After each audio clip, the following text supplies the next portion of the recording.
The following program is your dream, your desire, your crown, your diamond, your jewel of inestimable value, your emergence into life, your sunshine on a cloudy day. Or it's just a fun way to kill 2 hours. Either way, please make sure you hit the like and subscribe buttons. Do it. Do it!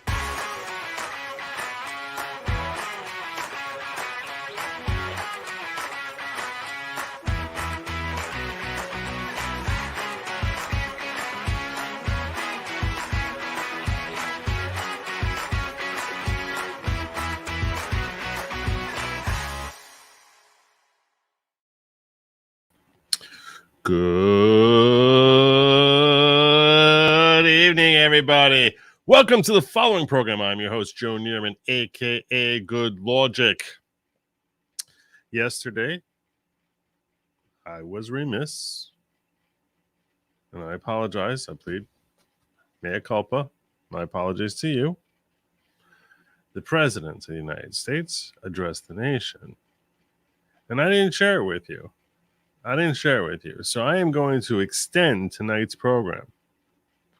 Add on to the normal amount of time that I'm here. I'm going to extend on so we can get every word of his precious speech, get his thoughts, because this is a man who's obviously well thought out, man. He has a lot on his mind, things that he needs to air and address. So I'm going to share with you his thoughts, unedited. No, not cheap clips. There's not going to be any cheap clips. No. This is going to be live and unedited, perhaps with some commentary from yours truly, because otherwise, why do you need me? And we will see what he has to say when he comes out and talks to the nation. Without further ado, I say to you, my friend, take it away. Take it away.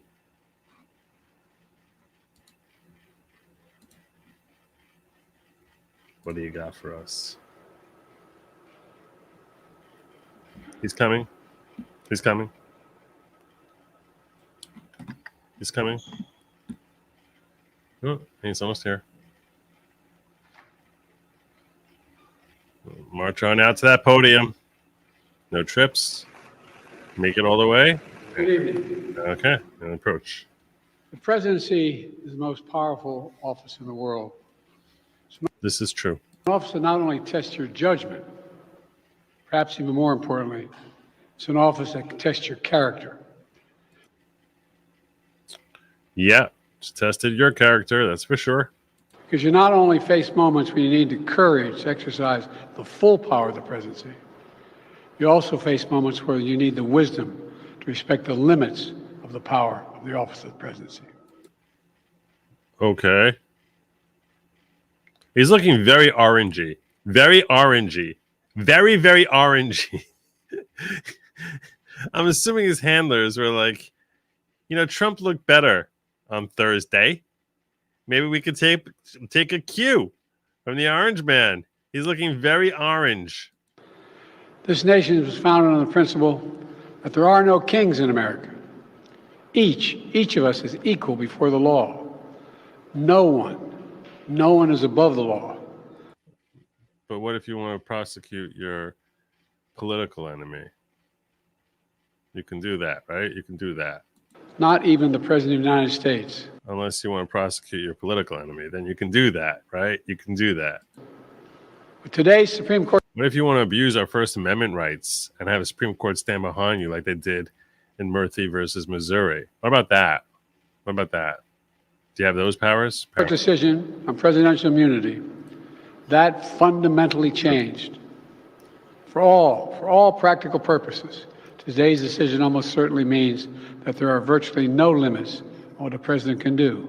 No, that was actually last Wednesday.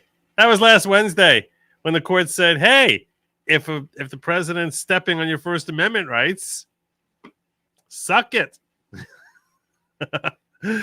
That's where you're able. That's no limits on what a president can do. This is a fundamentally new principle. No, it's not. And it's a dangerous principle. No, immunity is a principle that's been there for 250 years. I mean, look, I guess, in the life of Methuselah, that might be a relatively short period of time. But by standards of measuring yardsticks of how long America's been around, it's a pretty long time.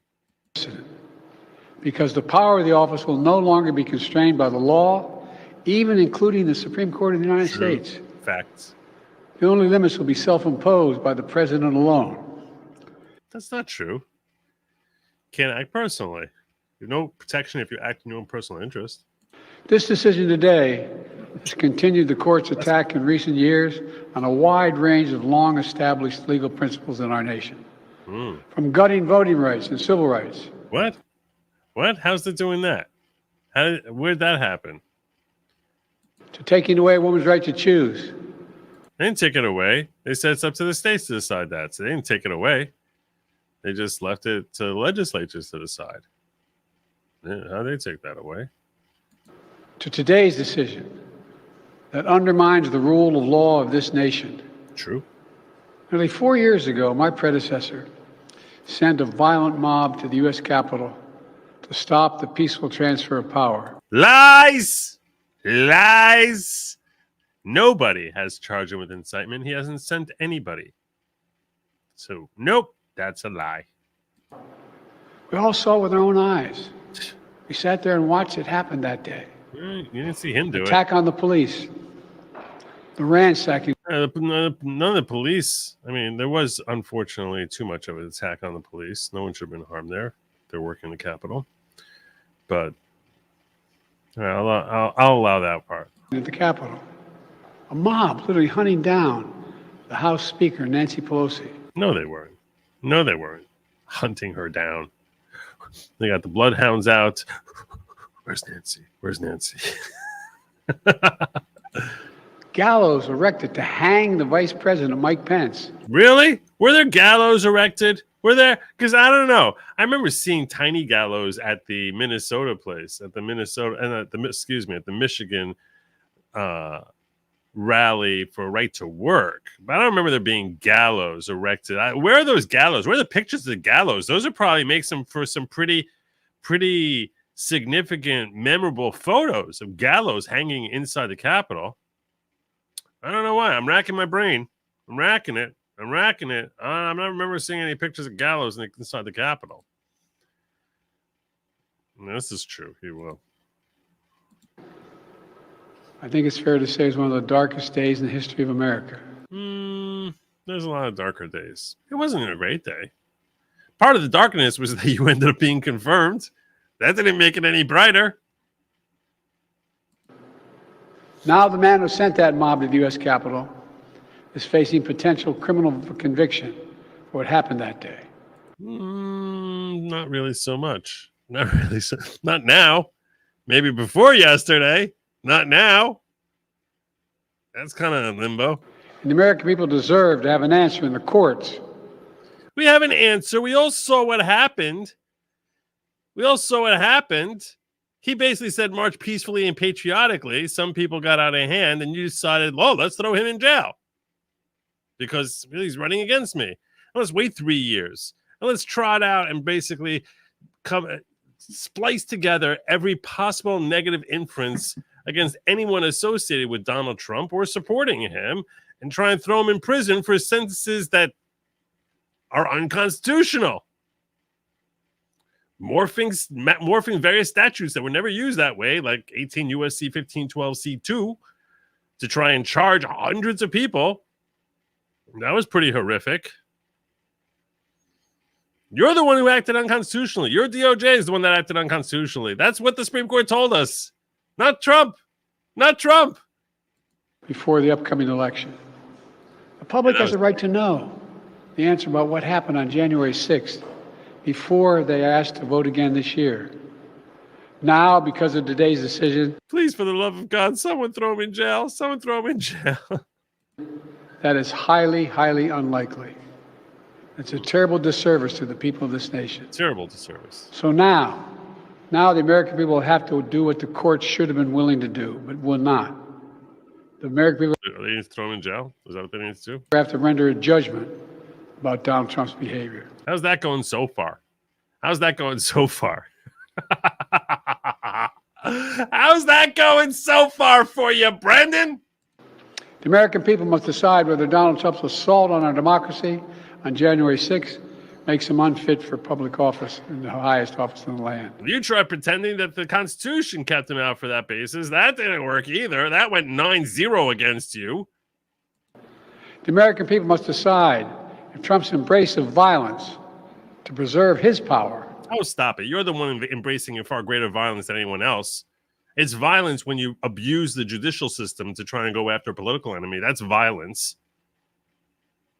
He told people to go peacefully and patriotically. You're the one sending Jack Smith and every other district attorney who's fool enough to listen to you to try and gin up brand new bases to go after him using lawfare to try and get a win that you're terrified you cannot possibly achieve on your own. Is acceptable. Perhaps most importantly, the American people must decide if they want to entrust the president once again, the presidency, to Donald Trump, now knowing he'll be. This kind of seems like an unofficial speech so far. This seems very unofficial. Technically, under Trump v. U.S., this probably qualifies as being official. But it's feeling very unofficial. It's feeling very campaigny. Very, very campaigny. More emboldened to do whatever he pleases whenever he wants to do it. You know, at the outset of our nation, it was the character of George Washington, our first president, that defined the presidency. He believed power was limited, not absolute, and that power always resides with the people. These are things you never agreed with. Always. Now, over 200 years later, with today's Supreme Court decision, once again, it'll depend on the character of the men and women who hold that presidency that are going to define the limits of the power of the presidency. Yeah, his character seems infinitely better than yours. We have no evidence of him actually using his political office to enrich himself. Quite the contrary. Everyone who goes to Washington gets rich. He went there and ended up getting poor as a result of it. So talk about character a little bit more. You never held a real job in your life. You've been sitting there as some sort of political puppet head and lying and changing your position every 10 minutes to suit whatever the wants and needs of your particular constituency was at that particular juncture in time, and fully happy to do a complete 180 as soon as your followers said, well, we changed our minds. So that's not exactly reflective of high moral character, because you stand for nothing. Nothing. There is nothing you stand for today that anyone can say with confidence you'll stand behind to next week, next month, next year. That's zero character. You're more of a character than you have character. Son of a bitch. Because the law will no longer do it. I know I will respect the limits of the presidential powers I have for 3.5 years. Oh, will you? Will you? Really? Really? I guarantee you after election he pardons his son. But any president, including Donald Trump, will now be free to ignore the law. I concur with Justice Sotomayor's dissent today. Yeah. She's like, I'm really angry. I don't like the way this whole thing went down. This is terrible. I don't like it. I don't like it. Here's what she said. She said, in every use of official power, the president is now a king above the law. That's the way it's always been. It's always been that way. Every use of official power. There's even a philosophical basis that you can sort of say when he's acting as the head of the executive branch, how could he be breaking the law? It does become what he decides. You can make that argument.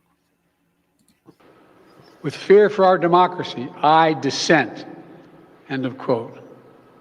So.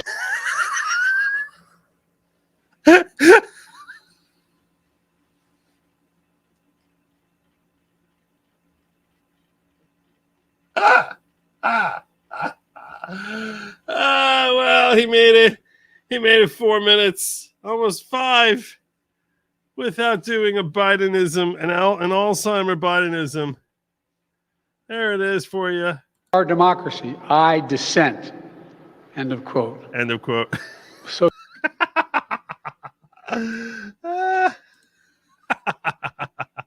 So good. Should the American people dissent? I dissent. May God bless you all, and may God help preserve our democracy. Okay, go Thank answer you. the question. May God protect our troops. Oh, whoop. May God. Democrats, why are the best Democrats to beat Trump? I keep hearing What voices. makes you so confident you should be the president? What advice did your family give you, president? Yeah, you call out those questions. They're actually going to be answered. He's going to turn around and answer your question there. All right. Well, there you go. The president of the United States saying, I dissent, end of quote. I dissent, end of quote. So good. He's the gift that keeps on giving.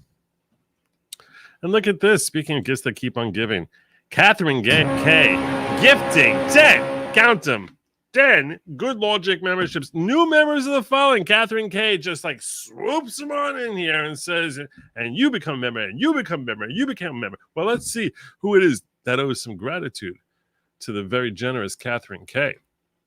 We have here NBC. I think NBC, I'm regularly reading out NBC's name as a recipient. I think he figured out, or she, I assume it's a dude, that just based on the picture, I think he figured out how to game this system. I don't know whether it is like when the whole like balls are like, you know, in the lottery type of thing or dancing around there, that he's able to like throw extra balls in there or something. Like NBC, are you throwing extra balls in there? Is that what you're doing? Is that, I don't know how you're doing it, but I feel like every other day NBC is just, he's like, yeah, I got it. There you go. NBC. I hope you expressed your gratitude. It's Catherine K.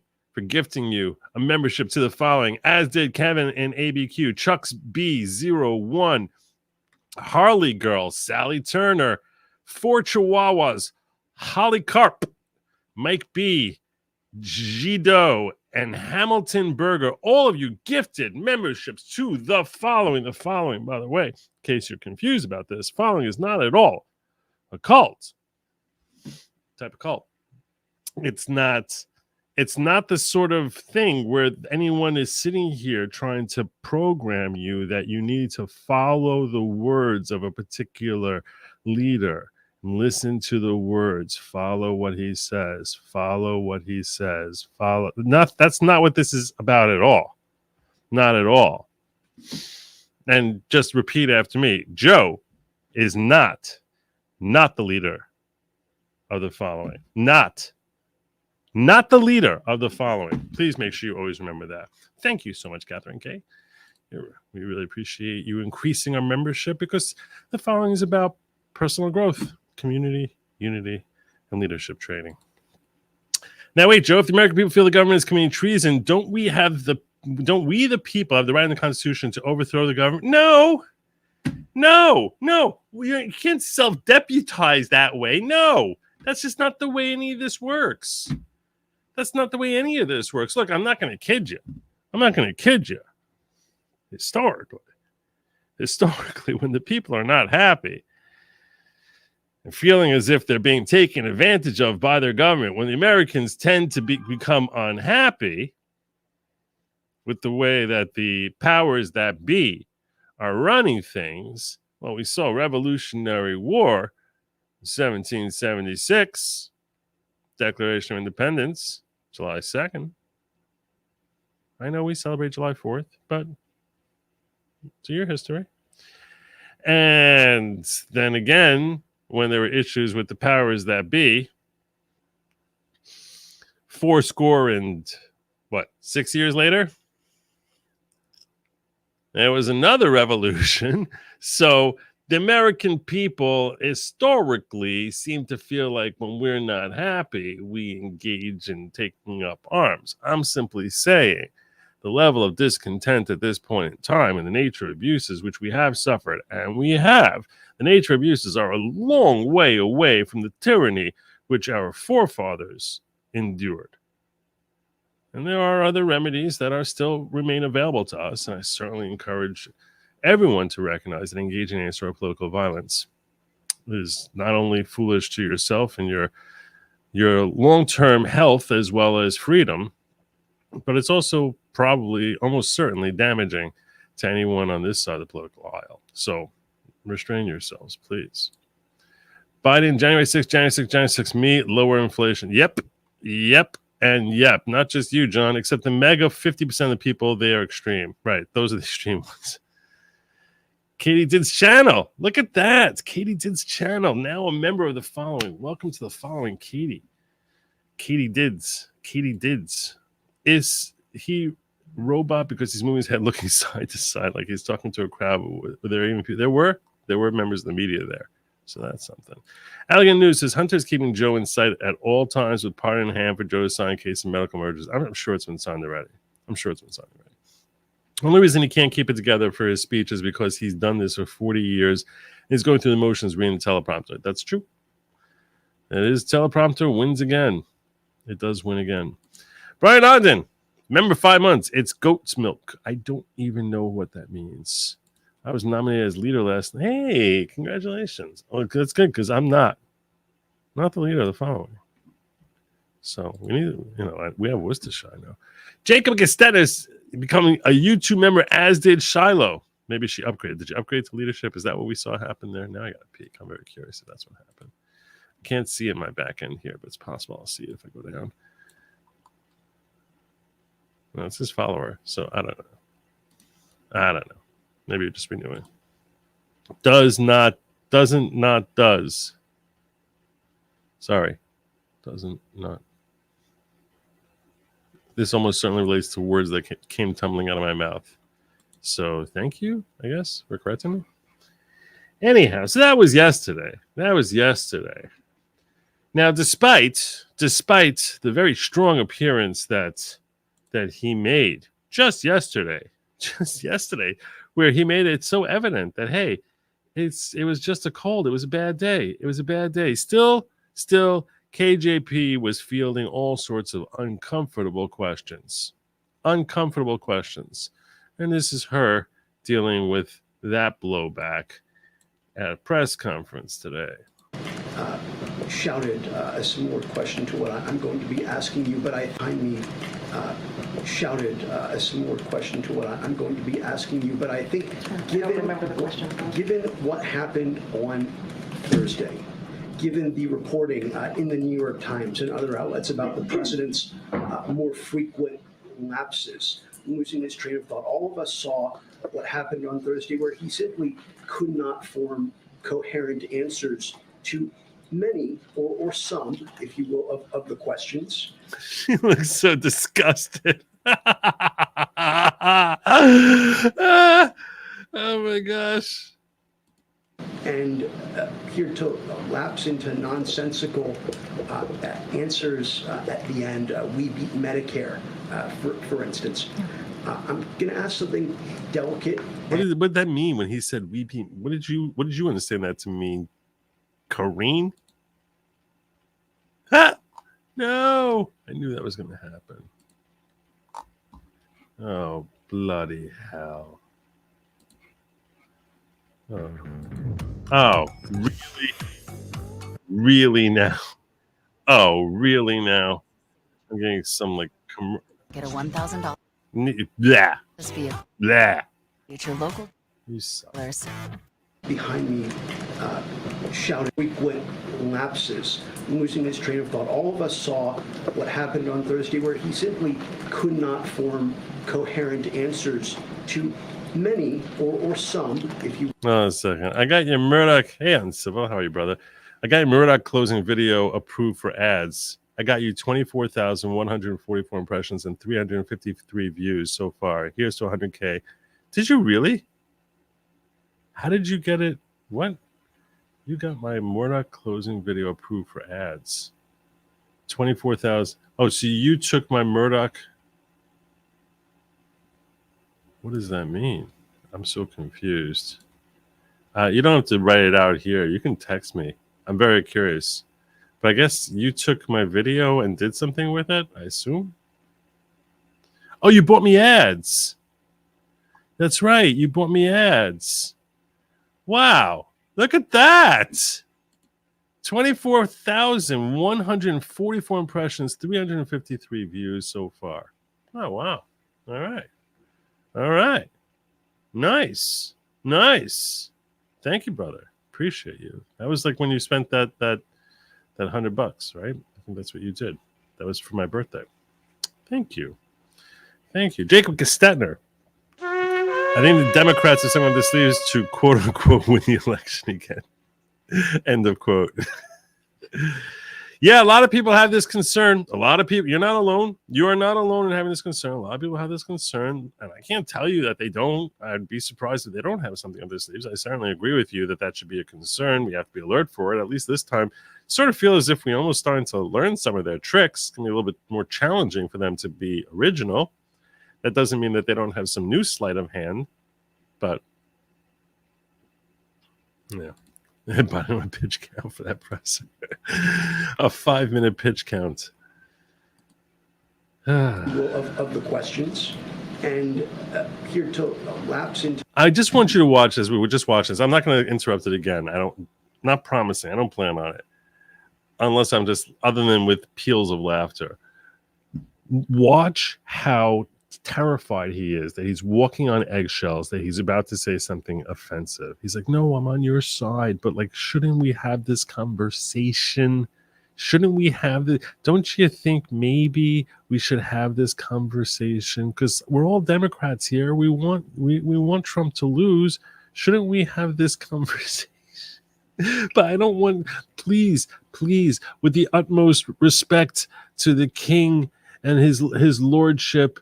Just maybe we should consider that perhaps maybe he's not quite the same. Just he's being cheered on for answering questions, and he didn't even manage to do that. So, but look at how he's like sniveling and afraid of offending. To nonsensical answers at the end. We beat Medicare, for instance. I'm going to ask something delicate, and you may not like it. The president may not like to hear it if he's watching, but I think the American people need to get a yes or no answer on this. Does President Biden, at 81 years old, have Alzheimer's, any form of dementia, or degenerative illness that cause these sorts of lapses? And it's a yes or no question. And if you don't know, why don't you, as one of his senior staff members, know? I have an answer for you. Are you ready for it? Yes. It's a no. And I hope you're asking the other guy the same exact question. Okay. Go ahead. Stephen, the Congressman Doug had put out. Yeah. Does the president feel like members, the Democratic congressmen, should be able to speak their minds on this? Or does he think, calling for him to withdraw is hurting the party writ large? I mean, look, that's something about the Democratic Party that we really respect. It is a big tent party. Many people. We love when people ask that question. We are going to have our disagreements. We love it. That's democracy. That is what is important, and we really respect other people's opinions and thoughts. I think that's what makes. Now go blow yourself. This party different, right, than the other side. Certainly, we see that with how it's playing out in Congress. Very different. Or how it tends to play out in Congress. Very different. So the congressman is going to have his opinion. He's going to have his thoughts. That's for him to speak to. We are not, this is not a president that's about his personal politics. That is not what this president is all about. No. He doesn't care only about himself. That is not what this president is all about. No, he cares about what Joe Biden wants. I also read out some supportive statements that we've heard from leaders of Congress. Former Speaker Pelosi, I read out what she laid out. I read out what Congressman Clyburn has said. And I think that matters as well. And you all have heard from multiple supporters over the past couple of days since Thursday. And I think that's important as well. That's important. What they tell you to believe is much more important than what you see with your own eyes. It's much more important. Look, I'm going to tell you this. I fully support Karine Jean-Pierre's efforts to nose guard for Joe Biden. I, too, will nose guard for Joe Biden. Leave him alone. He's just fine. He's just fine. Why is everyone freaking out here? This is the same Joe we saw 4 years ago. It's the same Joe we saw as vice president. He's exactly the same. I don't know why anyone even thinks that there's anything different. He is only going to get healthier and healthier because that's what his doctors and people around him are saying, how strong he is all the time and how he seems stronger every day. So he's actually more cognitive undeficient today than he was 10 years ago. This is very, very obvious. And they definitely should never think twice about switching to a different candidate. I mean, that alone would hurt his legacy. It would imply that perhaps he's not finishing strong here. So I think that we need to protect Joe Biden's legacy, and he needs to stay in this race. That is very, very important, because he's going to go out there and the American people are going to rally behind him. They're just going to rally behind him. So I definitely support Karine Jean-Pierre's defense of Joe Biden. I think that that's very important. I think we should all circle the bandwagons, all the naysayers who are saying he has to step down. This is crazy. This makes no sense. How do we have this guy as the leader for the next 6 months? What's 4 years after that? That sounds crazy. Nope. He is fine, better than ever. That's my position on Joe Biden. Any of you who say otherwise, I refute you. You don't know what you're talking about. This man is every bit as cognitively sound as he was 10 years ago, as he was 20 years ago. He's just getting started. He's probably got another 30 years left on his career. After he's finished with his second term, he's going to go back into the Senate. He's going to win election after election. He's going to continue with his brilliant policies, just marching forward. So the entire Democratic Party should proudly declare Joe Biden as their Democrat. Next month, oh my God, at the DNC, they should hold him up there as this is what a president should be. This is it. This is the pinnacle of what a president should look like. I am totally on board with that. Totally on board. Toila, happy unbirthday, Fiery Red. Thank you. Wait, her? Me? Who? Me? Is that, am I? Who's Joe Stu gifting 10 good Lawgic memberships. Who did he bring in here? Who did he bring in here? Oh, welcome. Wait, hold on a second. Where is that? Where's Biden? He's our man. If he can't do it, no one can. I'm a big fan of him. All right. So who is gifted? This is 10 good Lawgic memberships, 10 new members of the following, including Felzu. Felzu, I hope you expressed your gratitude. I'm going to have to explain to Felzu because I don't recognize that name. So, Fel, I'm going to have to explain to you what being part of the following is because I don't want you to be any confusion. Black Dragon, Jason Lazat, Zypher Warrior, Socially Awkward Human, Mary Paquette, Lee, Rascal, Dave E, Doc No 27. Is that it? Why don't I see anyone else? That doesn't make any sense. Well, anyway.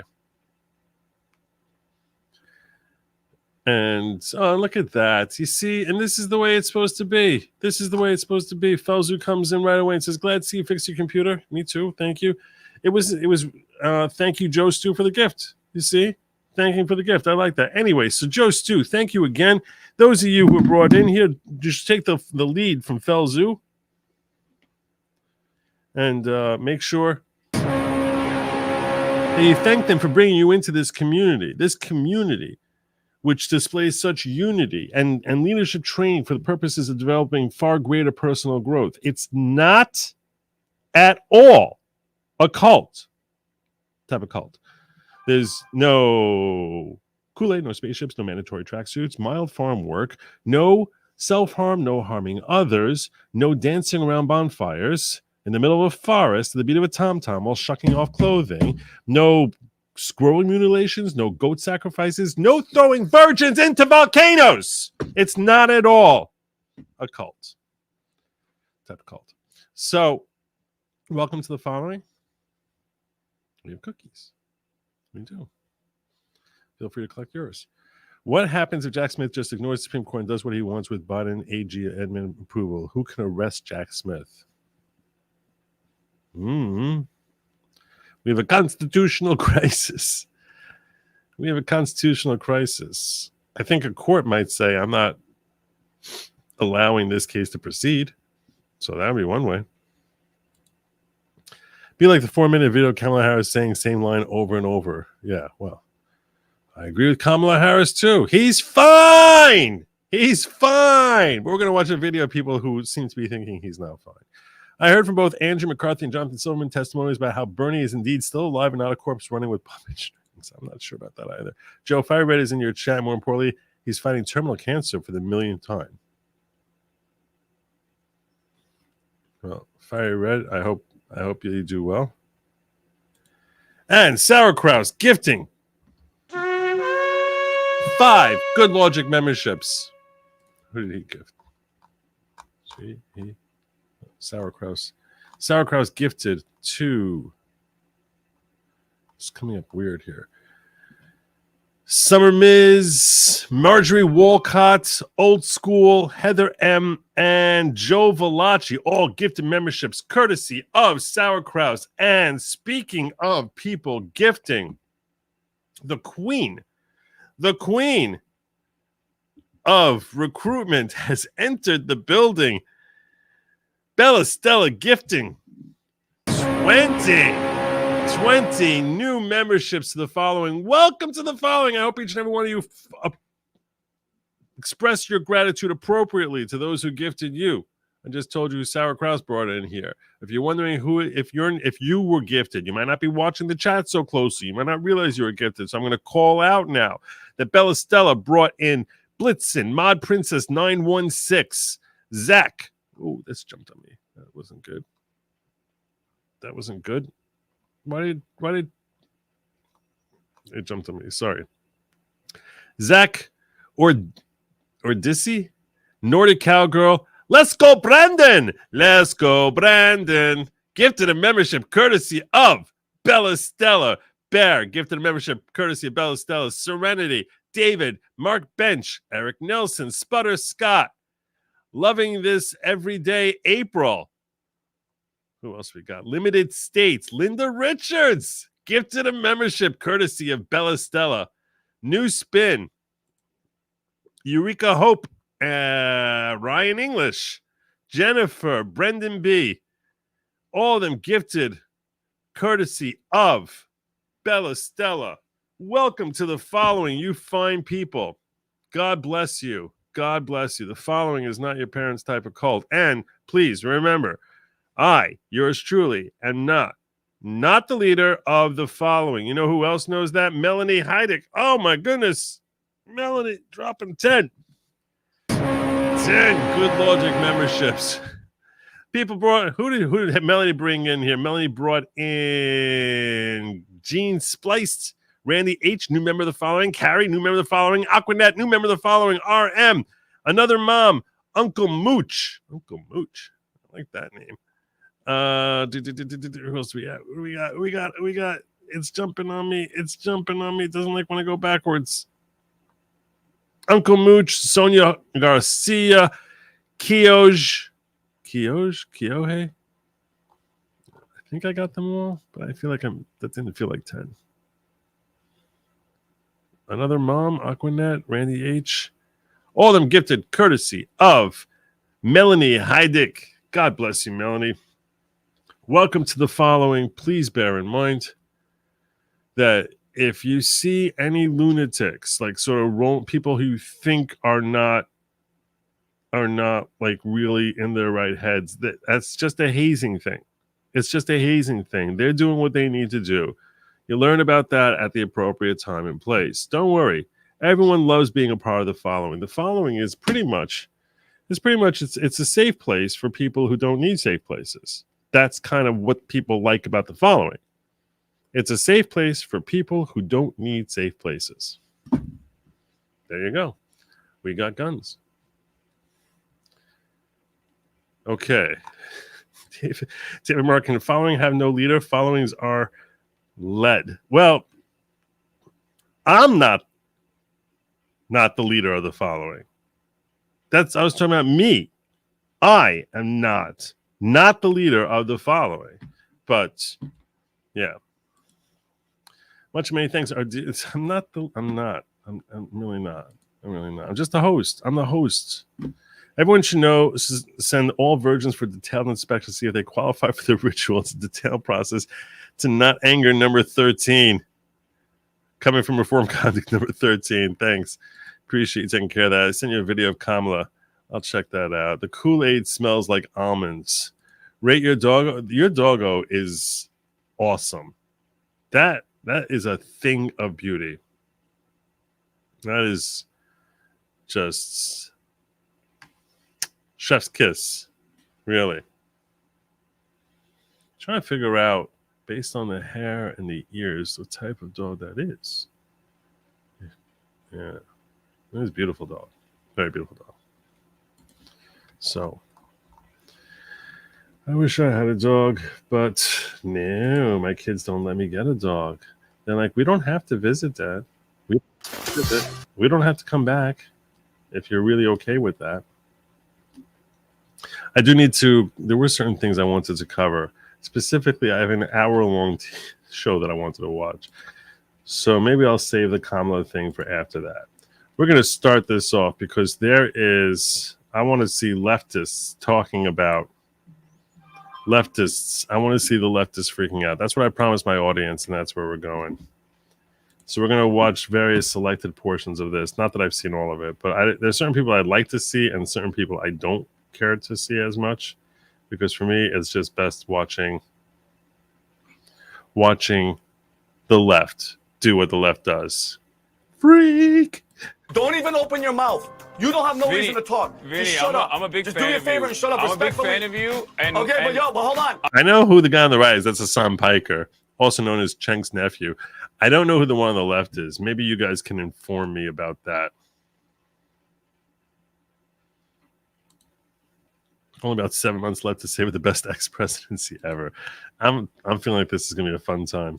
I'm a Hold big on, fan don't of you, talk so I don't want you about- to die. I feel like You your say heart pressure is 9/11? going up. You're turning You say, You're turning red, Vinny. somebody like you to say America deserved 9/11, Hassan, you shouldn't be on this fucking panel.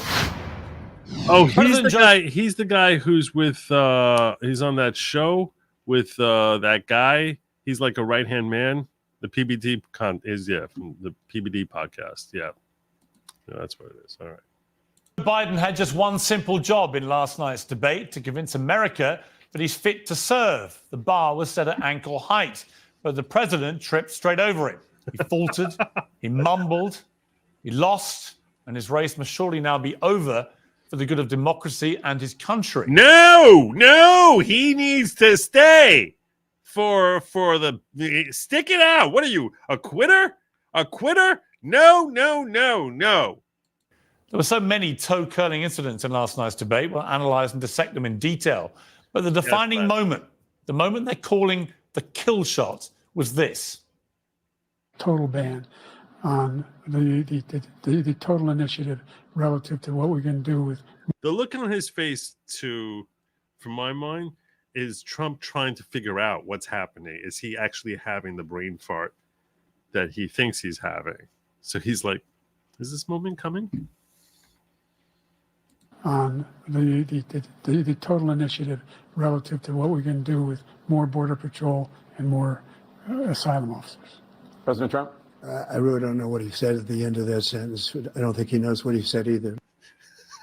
I don't think anyone did. Well, for possibly the first time ever in a TV event starring Donald Trump, no one's talking about Donald Trump today. My sister, who's not into politics, she called me up and was talking about that line. I don't think he does either. She was talking about that line. I was like, this is how not into politics she is. I said, oh, were you watching on my channel? She's like, oh, you streamed it also? Like, you suck. Yeah. She wasn't watching with me, but she was watching, and she thought that line was just killer. And I like that because she's pretty reflective of moderately right wing, not nearly as significantly right wing as I am, but moderately right wing, and thought that was just a death blow Fatality. And for the first time ever, that will suit him just fine. Republicans briefed for weeks that President Biden will be on drugs for this debate. Very And if possible. he took anything at all last night, it was surely Valium. For all the spin about cheap fakes and Biden's secret vigor, this was a chance for the American people to... It was a 90-minute cheap fake. That's what it was. It was a 90-minute cheap fake. Judge their president for themselves. And to the palpable distress and dismay of Democrats everywhere, it was really all over in the first minute. So, how are you? Look at him walk. Great to be here. Thank you. He forgot he wasn't supposed to talk when he said, "Nice to be here, thank you," that his mic is off. $15 for a insulin shot as opposed to $400. No senior has to pay more than $200 for any drug, all the drugs they can include beginning next year. And the situation is and we're going to make that available to everybody, to all Americans. So we're working to bring down the price around the kitchen table, and that's what we're going to get done. I didn't understand a word of that, did you? It couldn't really get much worse at Biden after that, but I said it didn't get any better. He just carried on that way. Trump was disciplined and measured by his own standards. All he had to do was really let Biden fall into his own traps. And his facial expressions alone were enough to win the contest. Trump looked how we all felt at home watching, bewildered that the man standing opposite is the most powerful man in the world, the president of the United States, the leader of the free world. Biden just looked bewildered. There wasn't a great deal of substance or policy. Frankly, the most heated debate was about which of the two candidates is better at golf. To do that, you have to be quite smart, and you have to be able to hit the ball a long way. And I do it. He doesn't do it. He can't hit a ball 50 yards. He challenged me to a golf match. He can't hit a ball 50 yards.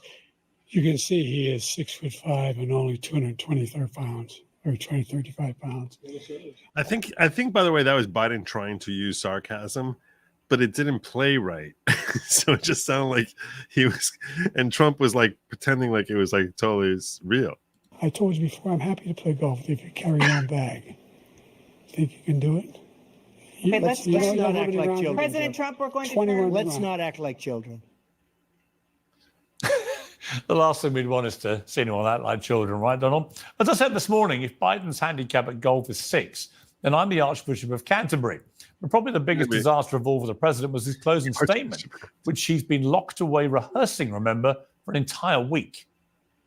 We've made significant progress from the debacle that was left by President Trump in his last term. He wants to get rid of the ability of Medicare for us to be able to negotiate drug prices with the big pharma companies. Well, guess what? We got it down to $35. I'm going to make sure we do something about what we're doing on lead pipes and all the things that are causing health problems for people across the country. We're going to continue to fight to bring down inflation and give people a break. Thank you, President Biden. Completely excruciating. I've never seen the switch on mainstream opinion flip so hard and so fast. All of the attention is now shifting to whether the Democrats can replace Biden before November's election. Possibly. Otherwise, surely they're facing an absolute drubbing. The simplest and most dignified way is for President Biden to stand down. As a matter of honor, pride, and integrity, and I believe he has all those qualities, he needs to make that decision and make it fast.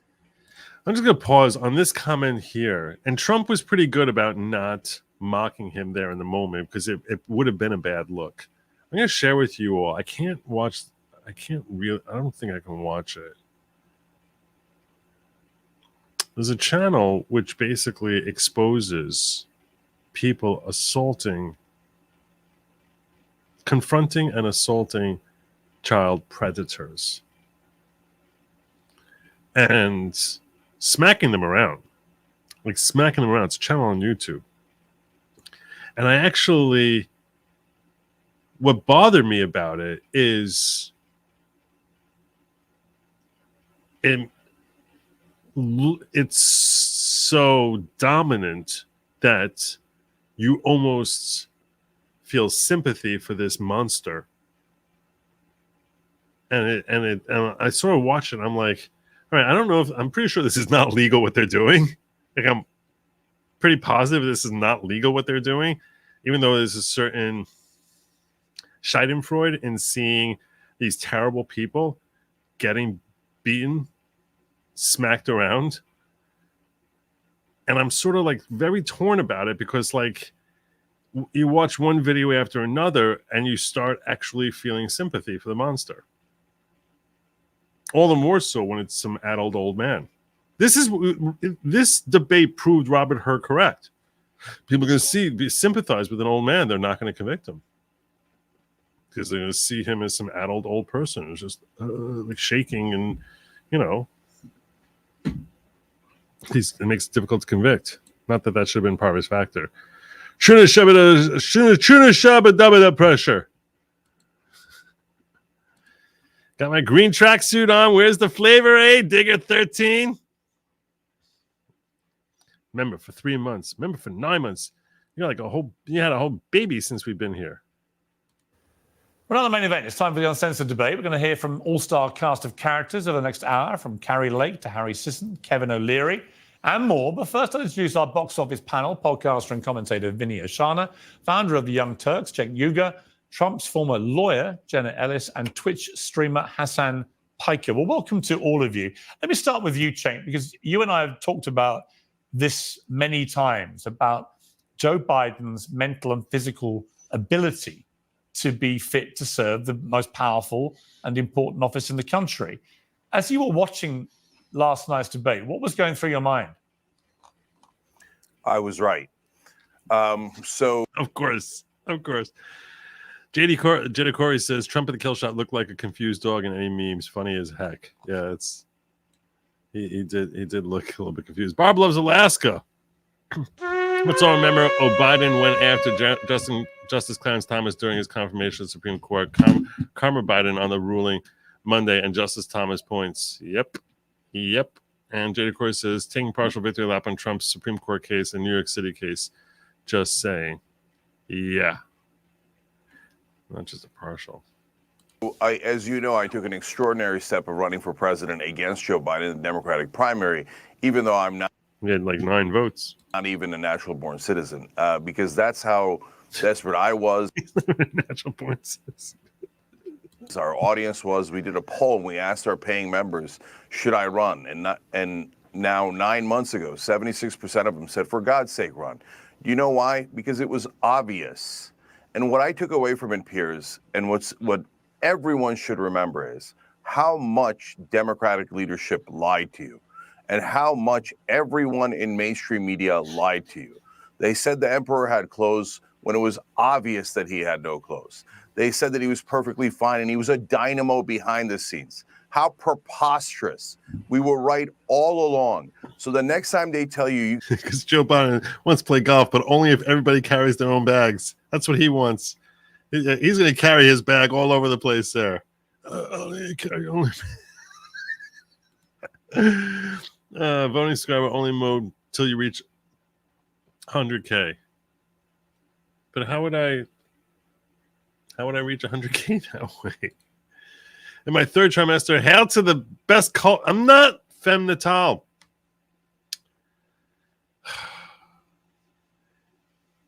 It's not at all a cult, type of cult, and I am not the leader of this not at all a cult type of cult.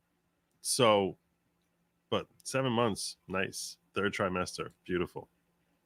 Got to vote for Joe Biden or Hillary Clinton in a primary because they're the only ones who can win. Remember this preposterous lie. Remember how terribly they deceived you into picking the weakest candidate, not the strongest candidate. And Piers, every time I said, let's pick someone stronger so that we can beat Trump, they said, so you like Trump. It's like, and they had Jenna Ellis there, and I'm like, is she supposed to be a Republican? Is that what we're supposed to think, that she's like the Republican? She's one. I think Vinny's supposed to be the Republican. I don't know. I don't even know what this is, his all-star panel. And I'm looking around and I don't know what the political leanings of Vinny are. I assume he's more right-wing than the other 3. Jenna Ellis is the classic rhino. You want to help Trump. No, you picked the strongest person so you can beat Trump. And apparently they couldn't understand simple concepts like that. But now the whole world has seen what we saw all along. You know, Cenk, before we go to the other three, there are reports as we're talking now that Barack Obama has been having urgent conversations with Joe Biden to try and gently persuade him it may be time to give up. Jill Biden's in the way. Jill Biden is resisting, wants him to fight on. Kamala Harris is enraged that her name is not in the conversation to potentially replace him. People want to bypass her completely because she's even more unpopular than he is, and move to somebody like Gavin Newsom or someone like that. If COVID and leprosy had a child, it would be more popular than Kamala Harris. What is the playbook here? Well, are we into unprecedented territory? Because I don't think any incumbent president in American history who is seeking to be re-elected and hasn't stood down has ever been forced out. There's no mechanism to actually force him out unless he voluntarily goes, is there? Yeah, there is one mechanism, unfortunately, and it's the donors.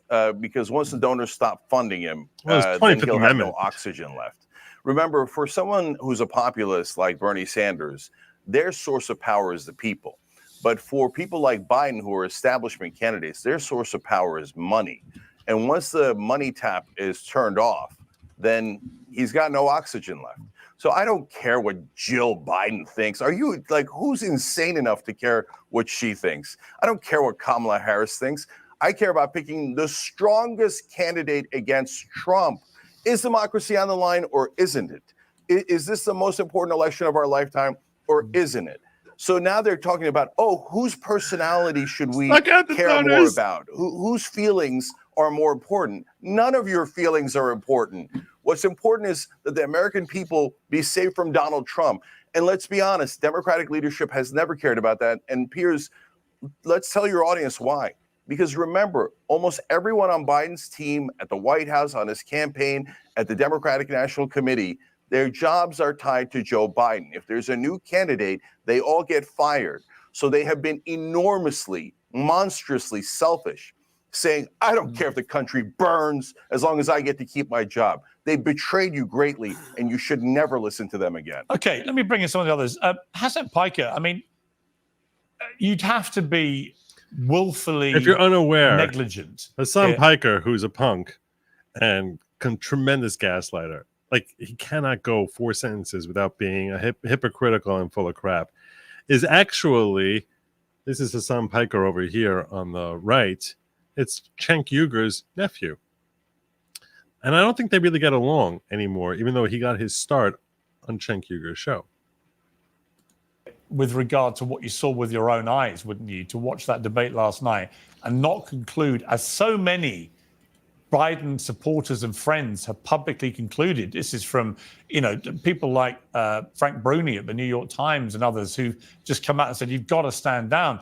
Did you see anything last night that would allow you to construct an argument that he should continue? It's a great point, Sauerkraut. They did think it would push him through. They thought, if we get those convictions on him, we just hang those convictions on him, he's done. No one's going to vote for a convict. That's what they all thought. They were so short-sighted, so stupid, and kept doubling down and tripling down and quadrupling down with that strategy over and over and over again, not realizing that they were making their own, they were digging their own graves. And be the nominee. Biden continuing? Absolutely not. But there's another glaringly obvious problem here. Cenk and I have had this conversation personally for years at this point, very publicly, about Biden being ineligible to run and how he's going to lead to the downfall of the Democratic Party and potentially lose a pretty easy to win election against Donald Trump at this point. And we were absolutely right. And it was shocking that so many in the media who are now writing those articles that you're talking about were acting as though Biden was actually a dynamo behind the scenes. There was literally an article I remember from an excerpt from a Jill Stein book about how in order to soften the blow of Biden's age and how old and senile he's appearing on television, they were saying that he had really hard sex with his wife. I mean, that's the extent that these guys went to in order to try and manufacture this narrative. And to anyone with eyes and ears to hear, they could see what Biden looked like, what Biden's performance looked like. So I don't understand why it's so shocking to people. David Axelrod said on CNN, I believe at this point, 8 months ago, 9 months ago, that, Biden has to go. Someone else has to come in and potentially win this race. This only goes to show that when the commentary is obvious and staring you in the face, Hassan Piker can deliver. Worcestershire, leader. This is, leader, not the leader, not the leader. Somebody needs to create a meme of actually spewing salad out of her mouth while speaking word salad. That'd be funny. Stephanie Olsen becoming a YouTube. Welcome aboard. Welcome to the following. Piker's happy to play video games with kids and act like a socialist. Yes. Completely self-involved punk. An election coming up right now where the down ballot races, where you have Democratic Party senators doing 10 points better than the top of the ticket, than Joe Biden in places like Nevada, in states like Arizona. These are states that Biden has to win. You have issues, especially post October 7, with the supposed blue wall that's obviously destroyed. You got Michigan, that's a potential problem for Joe Biden. All of these swing states that the Democratic Party should be clearing up with like Reagan numbers right now are in contest. Having said that, the Reagan numbers. Why would that be? Donald Trump also had a phenomenally bad performance last night. It's just that no one is going to talk about that because one guy was very clearly demented. So when the other guy's talking about immigrants and how they're responsible for everything that is going on for an hour and 30 minutes straight. That's not what he said. But for a lot of what's going on, they are a genuine problem that you seem to all too happy to ignore and sweep under the rug. You sit there like, no, they're not the problem. We need more of these illegal immigrants. They're not immigrants. They're illegal aliens. That's what they are. Immigrants. Freaking army of immigrants.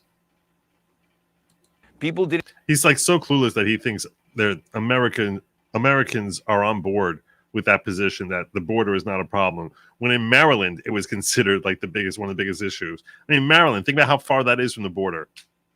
Number one issue reported by TYT to voters was the immigration crisis, and he's sitting here living in his la land because they let him talk too long now. At this point, he's been going for too long, and he's basically going off in his crazy socialist perspectives that nobody agrees with. Didn't even have the time to make that assessment because they were so unimaginably shocked at the fact that the Democratic Party has basically put forward a cadaver and tried to push him over the finish line and are hoping that you don't notice. Okay. I'm going to come to your two panelists in a moment. We're going to be joined right now, though, by Republican U.S. Senate candidate for Arizona, Carrie Lake. Carrie, I like Carrie, but I watched parts of this, and I was like, I really want to hear leftists complain, and this is really a commercial for her Senate race. So I'm just going to skip past that and try to save a little time because this is an hour and 15 long-minute thing. Talk to Jenna Ellis. Now, Jenna, you're a former lawyer to Donald Trump. You're pretty guilty in the election subversion case in Georgia in October. You were the fourth of 19 co-defendants to plead guilty in a deal with prosecutors. Trump, of course, has pleaded not guilty. So that's the background to your appearance today. Look, Trump, was Trump. I mean, I just looked at them both. I watched the whole debate from start to finish without any break. And I just saw in Trump the same guy that I've known pretty much for 20 years, looking and behaving, frankly, the same way he's always behaved. If anything, he was slightly less combative and confrontational than he normally is. Yeah. He was a bit more on message than he normally is. He was fact-checked. He did tell a number of untruths. But when you've got an opponent like Joe Biden... This is another thing. Okay. What were these grave untruths that he spoke? Are you guys familiar with the untruths? Because that's what the left keeps saying. He was lying the whole time. I know I can count off like 10 lies that Biden said. No one talks about all the lies that Biden said. They just talk about how incoherent and demented he looked. But they keep saying that Trump was, full of lies. What were these big lies? Do any of you know what they are? Any of you? It's the Reagan play. It's dementia, maybe. This is a reminder that Hassan Piker went to a foreign brothel for underage prostitutes. I appreciate the reminder. Ed, YouTube member, welcome to the following. Ed2276. Jenna's wishing she should not take. Oh, yeah, she's certainly wishing that. Coward.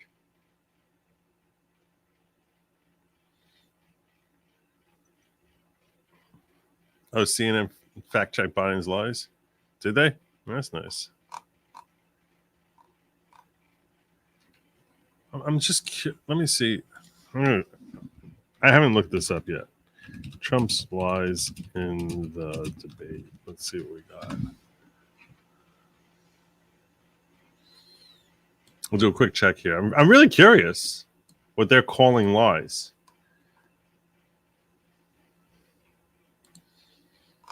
Some of the false claims.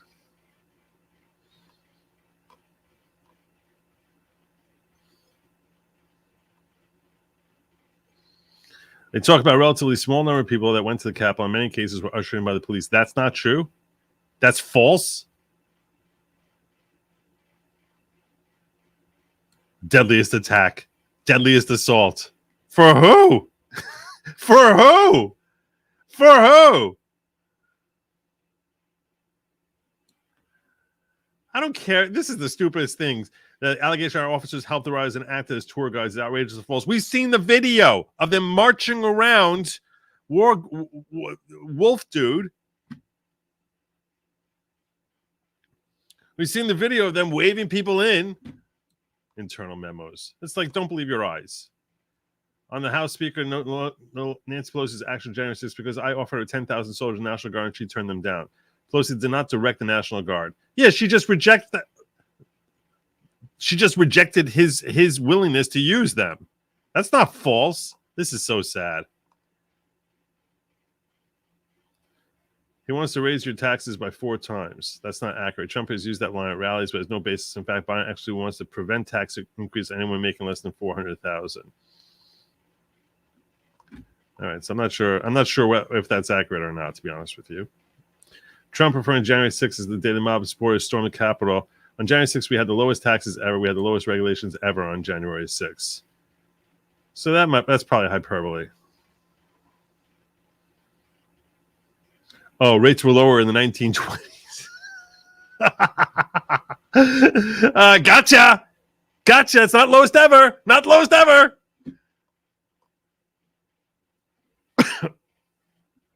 Biden says $15 for an insulin shot as opposed to $400. That's not exactly right. Out-of-pocket insulin costs for older Americans were capped at $35 in the 2022 Inflation Reduction Act that Biden signed into law. The cap took effect last year when many drug makers announced they would lower the price of the drug to $35 for most users on private insurance. But Biden regularly overstates that many people used to pay $400 monthly. People with diabetes who have Medicare or private insurance paid about $450 per year prior to the law. Trump touting an environmental that said that during my 4 years, I had the best environmental numbers ever. And he supports the immaculate air and water. That's far from the whole story, but yeah, kind of true.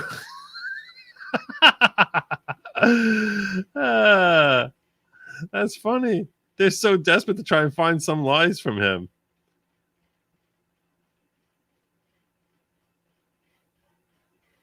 Trump inaccurately referred to abortions after birth, infanticide criminalized in every state. Yeah, well, not if there's a failed abortion. When there's a failed abortion, they said you can still kill it even if it comes out alive. So no, they're so desperate. That's what I thought. They're full of crap. There weren't all these different lies. I was listening to it. I remember some things. I was like, it's probably hyperbole. I think the clean air thing, I was like, that sounds like hyperbole. It was, because after all, in 1920 we had clean air.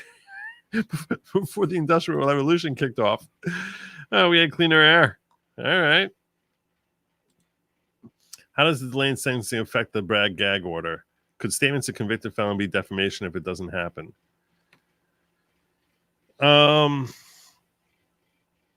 So to answer your question, Daryl, it's still in effect. Just so you know, we did file a notice of appeal and with respect to this gag order. We filed a notice of appeal and it's been kicked up to the Court of Appeals. My lawyer filed that for good logic. I haven't filed mine yet, but personally, but Good Lawgic is already in appeal. I don't file that. I expect to file that tomorrow. Is Jenna going for the Guinness World Record for longest holding a stupid smile? I don't know what her face is. She's desperate here. I think she's very relieved that she finally gets to answer a question. If he continues to be the opponent, surely Donald Trump is just heading straight back to the White House, isn't he? Well, I've said for a while that the first party that is willing to substitute either Trump or Biden is likely to be the victor, because you have people on both sides that absolutely hate Donald Trump and absolutely hate Joe Biden. And after last night... Moron, stupid, airhead. And Trump was clearly the winner just because... No human will get as many votes as Donald Trump. No one. Nobody. In fact... he already has accumulated more presidential votes than any human in history. And undoubtedly, he will top 75 million this time. So, yeah, pretty stupid. Now, it's true also that he will encourage people to come out and vote against him. That's true. There will be an increase in the overall vote tally as a result of him being on the ballot. And you can make an argument that that increase is a negative rather than a positive, because that's an argument that could be made. It just sounds completely disingenuous given the flow of public opinion about him over the last 8 months. He was able to be coherent and measured and show leadership. And that's a really low standard. After last night, what you really saw, Piers, was the Washington corruption on full display, because we have been lied to by the White House, by Democrats, by the media, who have continued to prop up Joe Biden and say there's nothing wrong with him. He's perfectly capable. Of course, he's running the White House. Kamala Harris herself, in that very just shocking interview with Anderson Cooper right after, couldn't even answer the question, his last question to her, of whether this is the same Joe Biden that she sees every day, because she can't answer. What is the response to that? If she says yes, then that's really bad for her. If she says no, then she's admitting that he is not fit for office. But on the same hand, if there is a replacement, and I think that the Democrats are right to push for that, then I think that that ultimately does hurt Donald Trump in the long run. And even Republican friends of mine and people who I worked with on the 2020 campaign, who've been there since 2016, don't support Donald Trump anymore, and for very good reason. Oh, yeah, anyone who's still friends with her. Anyone who's still friends with her. Yeah, they don't support Trump anymore. Such a Washington insider. And so if Joe Biden is replaced, then I think that this debate will have been a mistake for Donald Trump to have participated in, because he may end up losing if they do replace Joe Biden. And I think we have... Oh, my God. He's so dumb. He's so dumb. She's so dumb. So he shouldn't have debated. He should have said, no, I'm not going to debate, because he's afraid that they're going to swap out Biden. Man, how does that look if he says, I'm not willing to debate? How does that look? So stupid. God. You just make people dumber. Everyone around you gets dumber. Have to remember that now in America, our entire election system is run by a two-party, ultimately corrupt system. That's this true. Isn't of the people, by the people, for the people that our founders intended. You support it. You're supporting it. When you're sitting there railing against Trump, you're supporting that. Because who are you going to get instead of him? That's not part of the Washington system, clown. This is a two-party system that needs each other, that feeds off each other, and is both thoroughly corrupt. And I think that we all, as Americans, need to take a very hard look at our republic, the path forward, and ask ourselves, why were these the two candidates on the debate stage? As an independent now, unaffiliated. And see, this is what you missed when you pled guilty and did your whole, I'm crying elocution. I can't believe I ever fell for what Donald Trump told me. Coward. Clown. I'm just sitting there saying, my friend, the only ones who's friends with her are Washington insiders who all hate Trump. That's the only one that's the only people still friends with her. My friends. All can't believe that, but this is our option. Well, yeah, it's our option because he's going to get more votes than anyone else. And certainly going to top his 75 million from last time. I supported Governor DeSantis in the primary because I've seen the corruption out of the Trump side. Oh, shut up. Shut up. I've seen the light. I saw the corruption inside Donald Trump's campaign. You're such a terrible human being.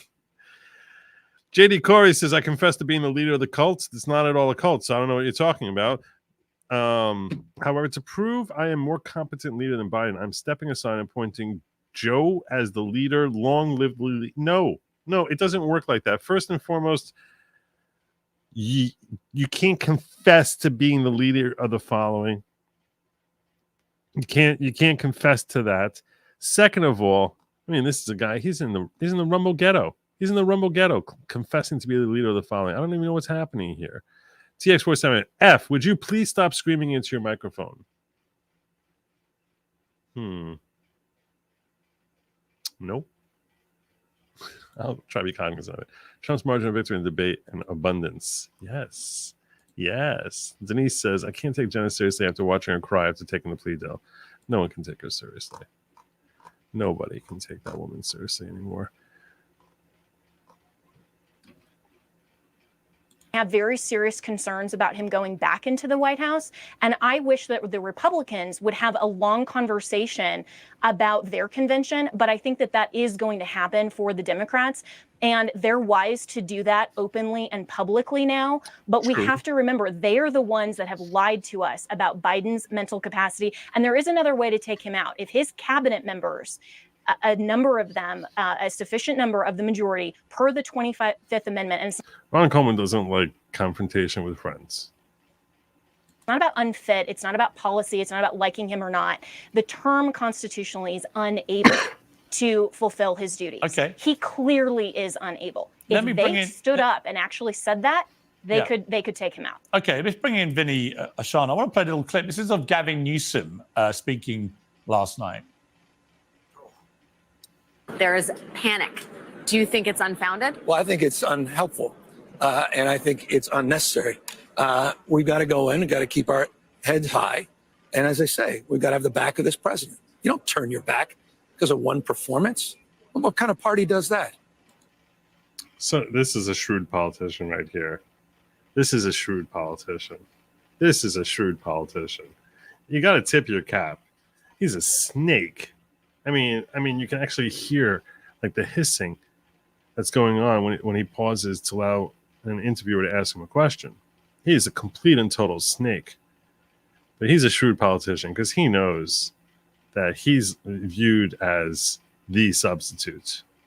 He's the prime substitute if Biden's taken out. And he's standing here saying, no. Let everyone around him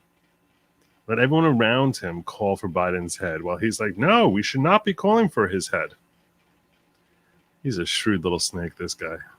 It's been a masterclass. 15.6 million jobs. That's 8 times more than the last 3 Republican presidents combined. The only thing the last 3 Republican presidents have in common is recessions. Democrats deliver. This president has delivered.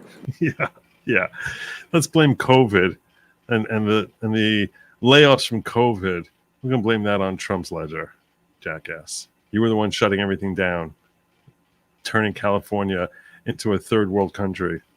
We need to deliver for him. When you're going to restaurants. Now, Vinny, here's the thing. Trump had a great night. I mean, even the CNN poll, 67% of CNN viewers felt that Trump put in a better performance than 33% for Biden. God knows who the 33% were. But he obviously won the debate very comfortably just by just not doing very much particularly special. But if they do get rid of Biden and they do parachute in somebody like Gavin Newsom, who's young, he's dynamic, he's not afraid to get into the horses, into the lion's den. He went on Fox News with Sean Hannity for an hour and acquitted himself very well. He's eloquent, he's sharp. Yes, he's got a record that can be attacked. But in terms of the visual optics, would that not concern you a bit as a Trump fan, as a Republican, that you might end up out of this victory with a far more difficult opponent to try and defeat in November? Oh, I think don't put anything past the Democrats. The fact that Gavin Newsom can sit there and literally look at somebody in the face and say, Joe Biden's presidency has been a master class. That Gavin Newsom is one of the most disgusting snakes in the grass. Just Hey, look at Look that. at California, okay? I even had to write this down, Pierce. Highest taxes in the nation. Thousands of businesses have left. Mandatory vaccine bills. Losing child custody over if your child doesn't transition. $7 gas. This is, and I'm telling you right now, Pierce, it's scary as hell. And I don't care what anybody says. This has all been a plan, okay? They moved the debates up early, all right? They didn't give him any, whatever he was on the State of the Union, Pierce, that 60 minutes, he was up. They probably gave him adrenaline. He was there. He was in the moment. This was the time when they put him out there like a sacrificial lamb. They said, listen, Jill, we're not going to give Joe any drugs. We're going to roll him out there. He looked lost. He had no idea what he's going to do. Oh, I think he was on drugs. He refused to be drug tested. Trump said, I'll take a drug test. He refused to be drug tested. So he was definitely on drugs. I actually don't care if Ron's friends with her. Respect friendship. It's not about just agreement with your friends. It's true. Just say no to Greasy Gavin Gruesome Newsom. I like to see Douglas Murray on the panel talking about these things. He's great, Douglas Murray. I think the shift is going to happen 100%. There is absolutely no way they're going to stay with him. And that is going to be a huge challenge for the Republicans because all this, because we've had a case study, Piers. We've had 4 years of Trump, and now we're going to have 4 years of Biden. There is no debate. There's no arguing. The country is shit right now. And I know Hassan said, you know, Trump was talking about the border and the illegals are the problem. They are the problem, okay? They are. Kerry mentioned one story. There's been 4 this week. 4 of young girls getting raped and murders, and people like that say, "Oh, it's not really a problem." You say that because it's not happening to you or your family or your daughter or your mother. Okay, it is a problem, and by the end of this 4 years, the number's probably going to be 18 million. The whole state of California. I don't know what you're talking about. I live in California. We are the largest border state as the governor also mentioned. Yeah, it's a whole. Oh yeah, it's a total hellhole, dude. California is a shit sinking. show. Look at your tan. Oh yeah, it's sinking. By the way, first of all, I don't respect any nepo baby that thinks Twitch streaming is a job. And I want the audience to know this guy Hassan has said in the past that America deserved 9/11. So don't even talk. Don't even open your mouth. Don't even open your mouth. You don't have no reason to talk. Shut up. I'm a big Just fan do me a of favor you. and shut up. I'm a big respectfully. fan of you. And okay, but hold on. I'm a big fan of you, so I don't want you to die. I feel like your heart pressure is going up. You're turning. You're turning red, Vinny. Somebody like you to say America deserved 9/11, Hassan. You shouldn't be on this fucking panel. I'm sorry for my language, Pierce. He doesn't belong on your show. That being said, Pierce, it'll be a huge challenge. Vinny? Huge challenge for Democrats. Should we invoke Donald Trump right now and say, let's not be children? Yeah, I think. Well, just when you want like people to just sort of, all your job was there, Jenna. All your job was to sit there quietly and let the adults talk. And you sit here making like you're an important voice here.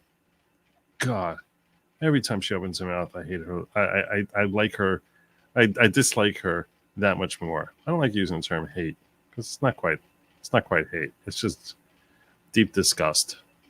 That's a very good call, Jenna. Yeah, I'm going to try and keep things. Can we get back to the? Do you know what was interesting? What was interesting? Well, hang on. What was interesting about last night, actually? I'll bring Cenk back in here. I liked the format, actually, of the way CNN did this. I thought Jake Tapper and Dana Bash did a very competent job. But also, I liked the format where there was no audience to manipulate, perhaps, or save a candidate for themselves. Or to overreact to try and drown out a particularly salient point. And the mute button worked very well. You could see both candidates trying to speak at various times when their mute button was on. I don't know what you thought, but I actually thought it was a pretty good format for showing us what the reality was of these two candidates. So, Piers, a lot of people are criticizing CNN now, and in fact, they themselves this morning admitted that maybe we should have fact-checked Trump once or twice. When he said like deranged things, like there's post-birth abortions. That doesn't make. There are post-birth abortions. There are. You're sitting here claiming there aren't, but in California, they allow that if you attempt to get. They were pushing forward a law. I don't know if the law passed, so I don't want to speak out of turn. But that if you attempt to get an abortion and the fetus comes out viable, you're allowed to kill it. That's a post-birth. That means it comes out, it's born. Make any sense at all? But my answer would be why Joe Biden should have done it. Right, Biden should have called him out on all those things, but he wasn't able to do it. Hold on. That's exactly what I'm getting to. Right. Piers. So, when somebody says something so stupid like that, and like Trump says, oh, they let out all the mental institutions and the prisoners of countries, the opponent has a responsibility to say, which countries? Yeah. Tell me which countries released all their prisoners and mental inmates, etc. What are you talking about? Post-birth abortion? That doesn't even make any sense, you deranged lunatic. So yeah, I'm not getting on Jake Tapper or Dana Bash. The guy opposed to you is supposed to make those super obvious points. Yeah. Look, at this point, this conversation about whether Joe Biden's going to drop out Go is get him, Vinny. over. He's definitely going to drop out. The donors no longer think he's a good investment. I don't know that he's dropping out. They might force him out. He definitely doesn't want to drop out, that's for sure.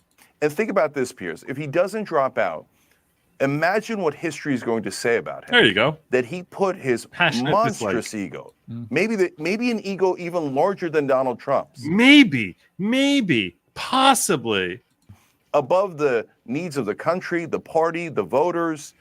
It's an unbearable thought. He would become one of the great villains of American history. And there's actually a really easy way to replace him. All he has to do is say, I'm out.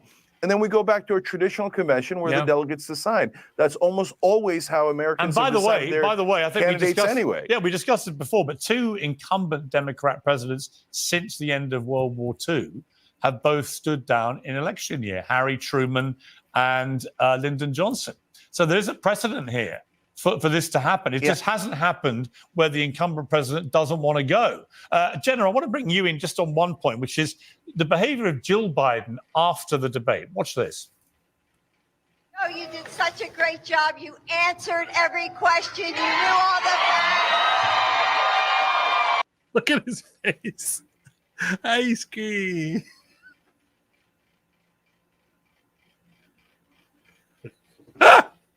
You answered all the questions. Oh my gosh. What is with women in pantsuits? I don't understand pantsuits. Who invented pantsuits and said this is a good idea? What is with political women in pantsuits? Someone walk me through it. Hillary Clinton, Jill Biden, Kamala Harris. What is with the pantsuits? The pastel, bright colored, awkwardly fitting. My body is shaped really weirdly. Gonna have my belt up right around my belly button pantsuit. I don't get it. I don't understand what are they thinking? Are mirrors outlawed in the stores that sell pantsuits to women? I don't even understand it. I don't get it. And does it lower your IQ? Do you become dumber when you put on a pantsuit and say things? You answered all the questions. Oh my God. Wow. Look at that pantsuit. And let me ask the crowd, what did Trump do? God. I mean, I found that pretty painful to watch. She then led a child of 4 more years. And the reason it's painful is she's Dr. Jill Biden. This is her husband. Okay. Oh, wait.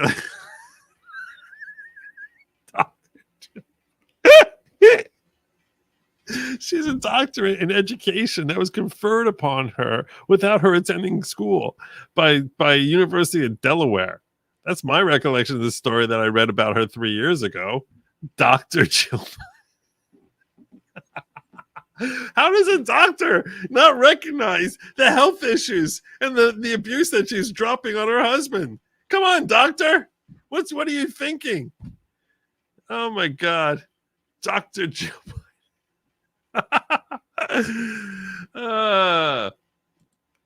That's hilarious. She's giving praise like a 2-year-old. Get your ice cream. Yeah, it's true. It's so true.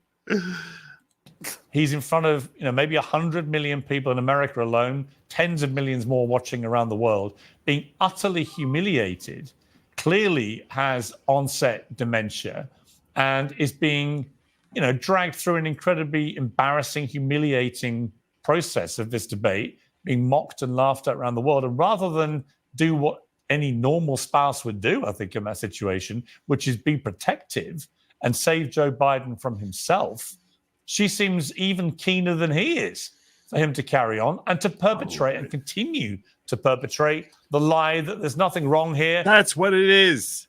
It's hunger for power. That's what the pantsuit is. It's hunger for power. It's the pantsuit of power. That's what it is. Thank you. Thank you. I really never thought of the whole thing until he pointed out how she's obviously keener about him being president than he doesn't even know he's president. And she's so keen about it, she won't let him back out. I don't think they're going to have to force him down. They're going to have to force him down. I think they may. But I don't think she's going to let him back out. I don't think that's going to happen. She's a pantsuit. She's a pantsuit. She's got the power hunger of a pantsuit. That's what it is, the pastel pantsuit. Like Kamala, like Hillary. He answered every question. Well, he didn't even understand most of the questions from what I could see. What did you think about her as the first lady and her responsibility here? Grace, brilliance, beauty. Every Democrat first lady. Grace, brilliance, beauty. Joe Biden became president has been the worst grant to make a wish. Change my mind. Salute diggers. Let me peek over here in the Denise says, I would never tolerate someone talk to me like Jill talks to Joe. You answered every question. He did not just mention horses with Cenk on stream. Nice. Nice. Let me peek over the diggers. Fan says, we need to address Project 2025 as I'm seeing they're trying to use it to fearmonger so much. My mother is talking about it, and now Lizzo is putting out fearmonger. Project 2025 is just policy wonk document put out by Heritage Foundation about policy and how to staff executive. I don't know what this is. I don't know what policy Project 2025 is. I never heard of that.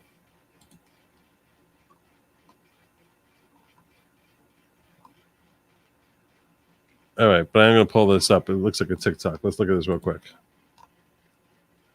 If you don't know what Project 20, the Supreme Court just ruled on, I think, 3 or 4 new laws that are really starting to put Project 2025 in motion. If you don't know what Project 2025 is, it is not a scare tactic. It is not a conspiracy. It is very real. And here are some of the guidelines. Unitary executive theory. Just read this. This would give the president complete and total power to pass any bill or law he wants. Donald Trump. They're going to build that wall. What? Also, they're going to fast track certain immigrants if they pay a certain price. They want the next president to stop the war on oil and natural gas. You know, the reason why we're at war anyways right now, they already got rid of Roe v. Wade, so they've already started this part, and they want to get rid of the abortion pill. And lastly, he wants to get rid of the Department of Education, so this will happen. So all those books that are getting banned, they're just going to keep on banning them. Yeah, thank you. All this was made possible because Trump appointed 3 young Supreme Court justices during his presidency, and we are seeing the effects of that. Idiot. All right. Okay. It is kind of a Trump ad. It's true. And I missed this earlier. Thank you, Randallson. Randolison for the tip over in locals. Doing a quick check over here, making sure I didn't miss anything. Barb says, I can understand Kamala wearing pantsuits, permanently bruised knees. Yeah, that would explain it. I guess that would be one reason for wearing pantsuits. God, so bad, the pantsuits. Tracksuit power. There you go. Pantsuit power, tracksuit power. We need to address Project 2025 as low information voters are being taken in by it, including Lizzo. Put link in locals chat. Yeah, we just covered it. I don't know why they're ill-fitted, but pantsuits are equalizing as in who wears the pants in this situation. Women do just as much as men. So insecure. I guess the pantsuit is like the answer to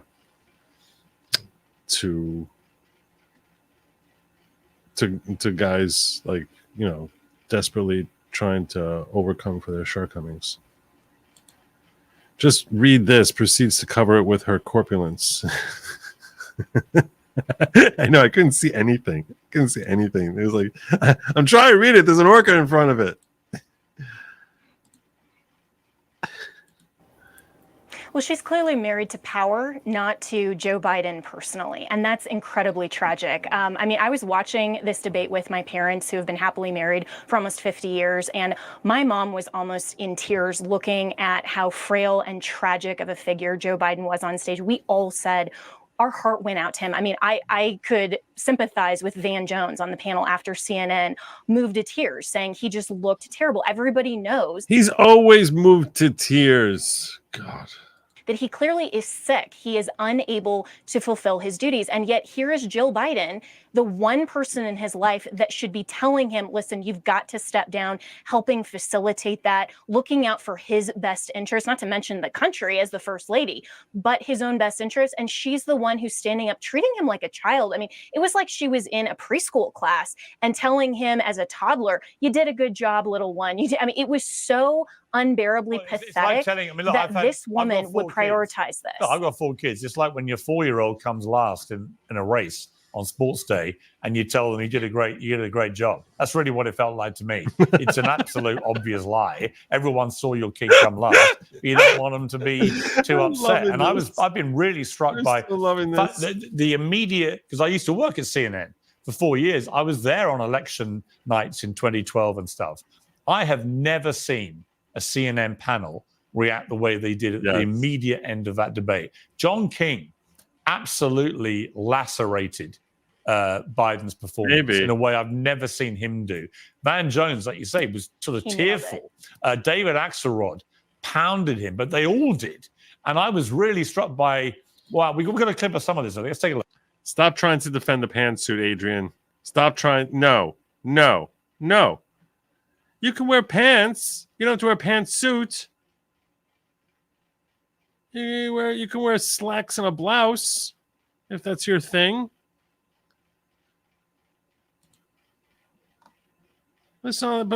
They don't have to be like these pants that look like something, you know, some septuagenarian, octogenarian, nontogenarian in Florida is wearing up, you know, around his nipples. The belt pulled tight. It's just no. It looks weird. As we speak, there is a deep, a wide, and a very aggressive panic in the Democratic Party. It started minutes into the debate, and it continues right now. It involves party strategists. It involves elected officials. It involves fundraisers. And they're having conversations about the president's performance, which they think was dismal, which they think will hurt other people down the party in the ticket. And they're having conversations about what they should do about it. Some of those conversations include, should we go to the White House and ask the president to step aside? Other of the conversations are about, should prominent Democrats go public with that call? Because they feel this debate was so terrible. They do say in moments in the debate later, the president got better and got his footing, but then at the end, even his closing statement was a little halting. The contrast between the two candidates.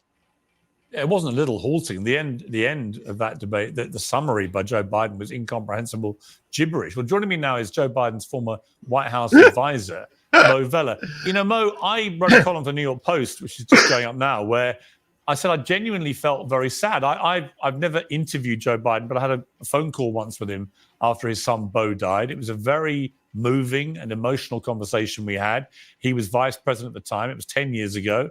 And I remember every word of that. And he was somebody I just was very impressed by, actually, in the way he handled that call and the reasons that we had it. When I watched Joe Biden last night, I didn't recognize that person. He is not the person he used to be.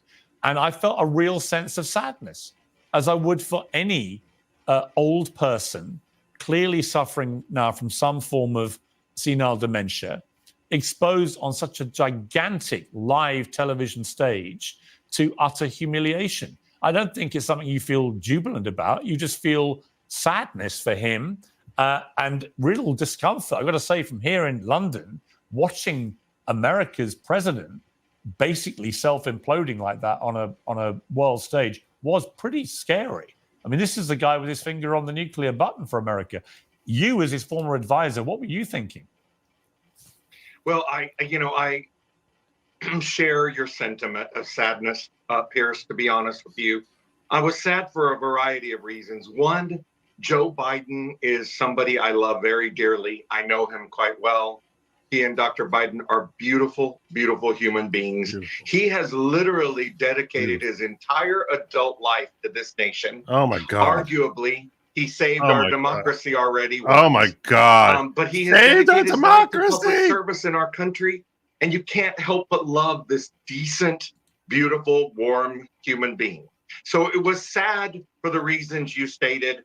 I was also mad, Pierce, because I thought this was a political blunder, an absolute strategic mistake from his campaign. To let people actually hear him speak. What a crazy thought that is, to let the president speak, to actually have him engage in thought for 90 minutes. What a terrible move that is, because we need to have a leader who's incapable of having that. To put him out there like that, whether he was feeling well or not, or whatever the reasons were, as you allude to, possibly early onset, whatever, it doesn't matter. You don't put your candidate out there if you're not absolutely confident that they are ready to perform. So I was angry. But you know what? I know him, Pierce. And I'll tell you what I know about him. He's decent, as I said before.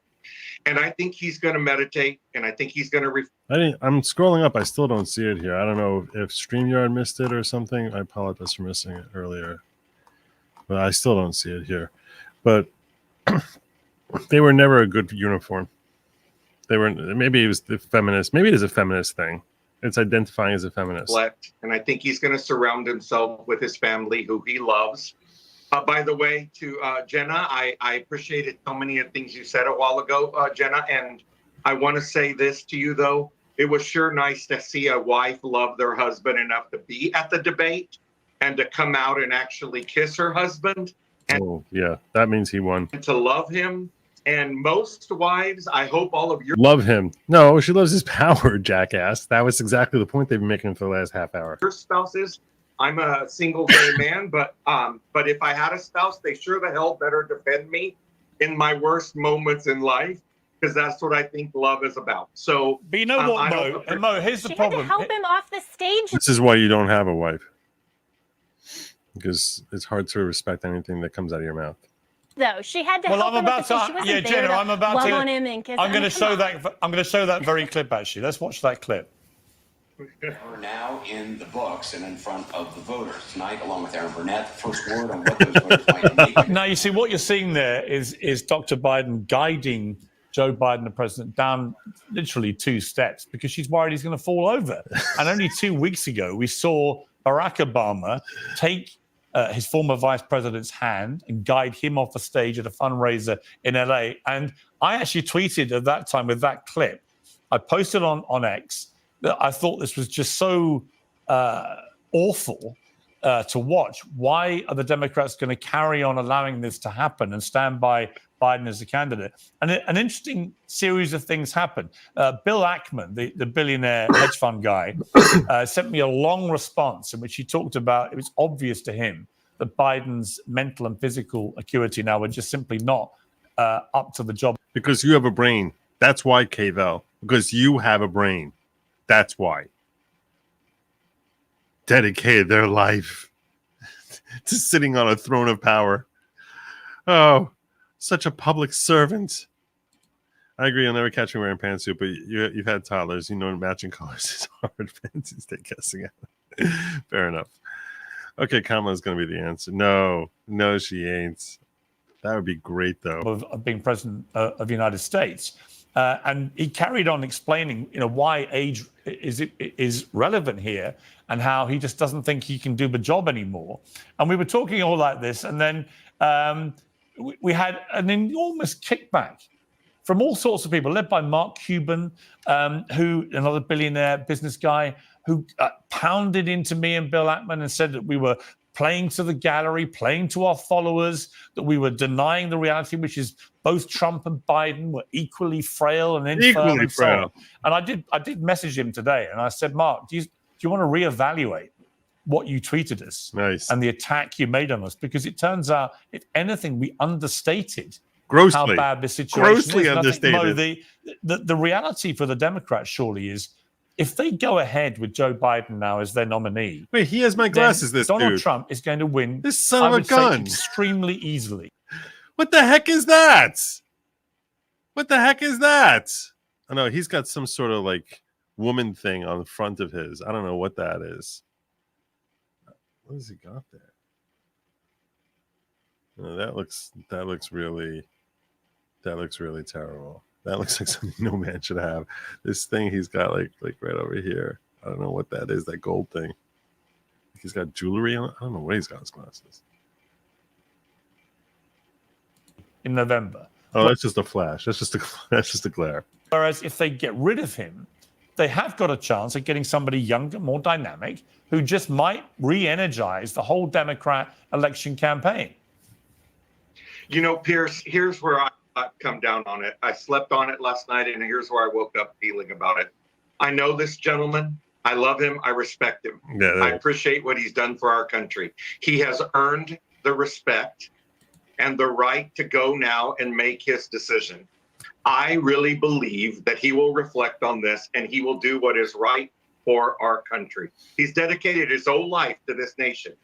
I cannot imagine that right now he's going to dedicated his whole life to this nation. Oh my gosh. It's just like, how do you actually portray someone who becomes a multimillionaire selling out our country by raking in money from massively corrupt corporations and say this with a straight face? You're such a schmuck. You are such a schmuck. The very beautiful this inflection point, not do what's right for our democracy and for our country. So I'm scared. This is former because campaign this is guy. Very clearly, what I left last night when I went to bed, all I could think was old man versus con man. Old man versus con man. You've got the convicted felon who just lied for an hour and a half. Lied. But by the And way, you got but Mo, here's the problem. Mo, here's the crap. He didn't lie at all. Here's the problem. Joe Biden was also fact-checked last night, and a lot of the stuff that came out of his mouth was total nonsense too, including, by the way, we saw Joe Biden literally try to convince... I got to tweet this out now.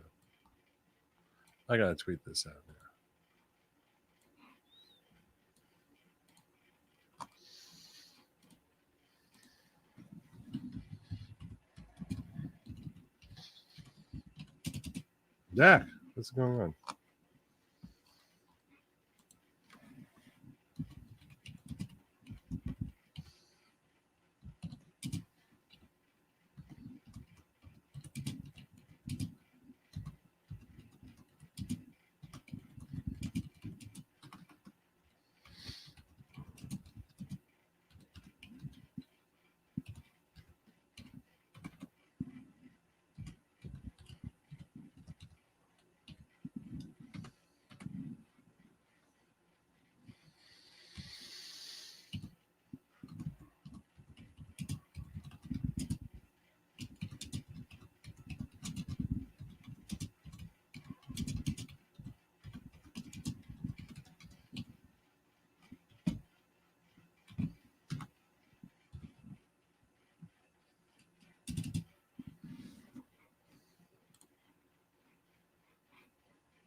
the world that his golf handicap is 6.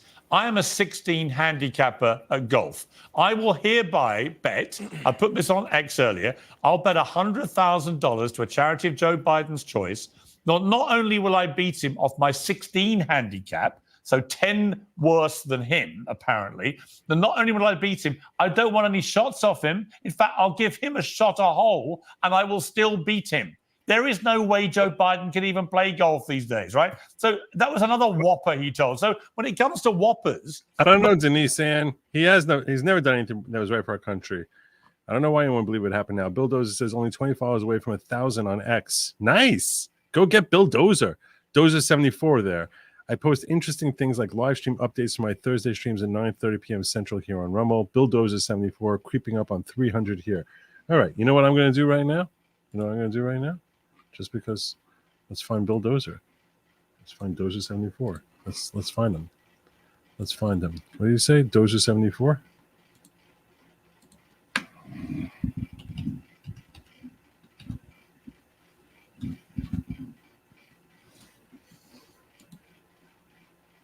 Boom. There you go. 982. Dozer74. Independent guy from Missouri. The show me state. The show me state. There you go. You're welcome. My pleasure. Most of what came out of Joe Biden's mouth was a load of old baloney. Listen, I don't think he's a or as sweet he man would at call all, it, by the way. malarkey. As he would call it, malarkey. But Pierce, with you know, I have a lot of respect for you. I was with you 4 years ago or 3.5 years ago on election night. Yeah. I respect you. Are you going to your answer that incredible charge? talent. But listen, if anybody out there is worried about golf, right? When we have the Ukraine, or not the Ukraine, but Ukraine, we have the Israeli situation. No, we're worried about him lying. Why don't you answer that? We're paying too much for In Ukraine, he's created the Ukraine problem. He created that Ukraine problem. eggs and a little bit more than we should for He created that problem too. gas and so on and so forth. These are the issues that people are worried Yeah, but about. actually, And that's why we're getting rid of him. I think the remote. Here's the thing, and I appreciate your And you don't answer the fact that he lied all night. You're a guy. comments, and I feel the same about you. I think you've been great whenever you come on. But here's the point. It's not about golf. It's about Joe Biden lying about his golf handicap, about how good he is. And it's also about the fact that actually you can't imagine him play golf. Bryson DeChambeau, the US Open champion of last week, has tweeted he'll put on the match Biden-Trump at golf. Can you imagine them trying to play golf against each other? So the point is Joe Biden fit mentally and physically to do the job? I don't think anyone with... And also, why are you calling Trump a liar during the debate when there's way more evidence of a lot more lies from Biden? half a brain can conclude after last night that he is. It's very sad. It's very sad, but actually very selfish if he continues to pretend he can. Okay, so very quickly, I don't agree want with you on to that. hog up any of your time, but one thing first, please, I love you so much. Please be an equal opportunity criticizer, because I am. And I love Joe. Are you? Listen, I've been Are very you? critical. Give us the criticism. Give us the criticism. You're sitting here saying that you're about all the problems Americans are worried about, when those are problems that were all created by the guy you're sitting here saying you're in love with. This is true. These are facts. Of Trump over the years, especially in the last 2 or 3 years. I think last night Trump definitely said loads of things that weren't true. As he does, he embellished, he exaggerated, all those things. But here's the thing, though: no one today is talking about Donald Trump. What they should have been talking about is Joe Biden, the president, holding Trump to account on a massive stage for all the lies he was telling, but he couldn't do it. So instead, everyone is talking about Biden's inability to hold him to account. And that is why I'm sad and mad, Pierce, because I'm upset because the president deserved the opportunity to do that. He clearly was not on his game last night. He clearly, it was abysmal at best. Okay. And so I'm not going to come on your show and try to spin out of that because it's not possible. No. Well, listen, and Mo, defensible. it's been good to have you on the show. I appreciate you joining me again. Thank you very much. Let's go back to the panel. Cheng, let me ask you about this. That's why I said zero lies. I mean, look, I can see people trying. A lot of people in the Democrat Party like Biden. I've read Thomas Friedman saying he cried last night, the New York Times columnist, when he was watching it. Frank Bruni was sort of tearing up. Everyone's tearing up. I don't really feel emotional, I'm afraid, and I find it very hard to feel sympathy for Joe Biden. I think it was very sad what we watched, but I also think we're now at the stage where this is actually willfully selfish and harming to the Democrat Party, isn't it? Yeah, so I only have one point that I have sympathy for Joe Biden on. But first of all, these guys, I mean, look at the people in power, whether it's media or Democratic leadership. They're all crying because, their beloved Joe Biden didn't look good. I mean, this guy just sent $20 billion to slaughter more Palestinian Seriously. children. I cry for them. I don't cry for Joe Biden. Oh, stop it. Joe Biden Oh, is taking stop corporate it. donations Oh, his entire stop it. Okay. All right. Okay. All right. You want to go there? You want to go there? I'm not saying there ain't no victims are. There definitely are. There definitely are. But when you're sitting there crying for all the victims, you're crying for all the victims? Okay. You want to cry for all those victims? Purveyor of hate. Okay. We can do this. Where are you? Is this it? No, that wasn't it. I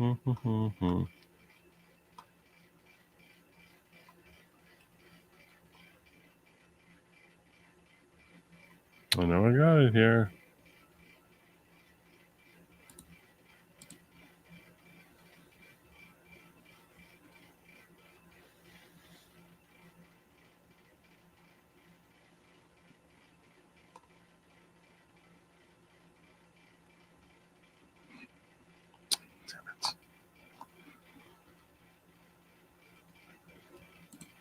Give me a moment.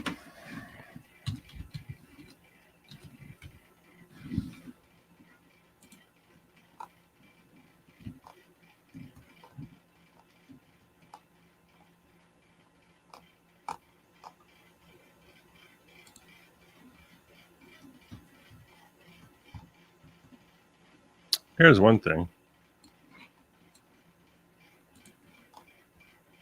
With my family, please don't sukron. Please don't sukron. I am now in Rafah with my family of 8 people. I am now in Rafah with my family of 8 people. Everyone know how the situation is now in Rafah. Everyone know how the situation is now in Rafah. There is no food or water that reach us. There is no food or water that reach us. Our food and water are about to run out. And it will be very difficult again to get food again. The conditions here are very dangerous and harsh. And there is no safety. I need help urgently. We must evacuate as soon as possible. But we have no help. To go. No help. So we have to evacuate from Gaza. I hope It's not why Hamas do this to the people. It's that what the heck? This is like the most scripted stuff in the world.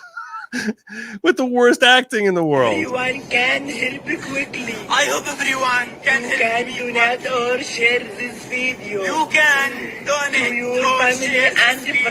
To your family and friends. You can find the link in the bio. Find the link in my bio. There you go. Gaza wood. Gaza wood.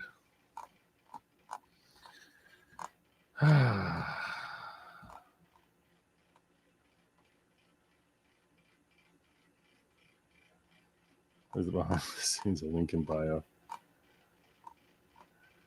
Yeah, there's a lot of propaganda, and that channel is really good at identifying it. If you want to find more of that channel, it's identifying a lot of the propaganda. He goes by Gaza Wood, as in like Hollywood from Gaza. Life. He used to be known as the probably Senator share from more videos MBNA. This guy is a classic corporate corrupt Democrat. So I don't join any of this like, oh my God, he was such a good person. And think about this. Can you even imagine him walking with a golf club, much less a golf bag?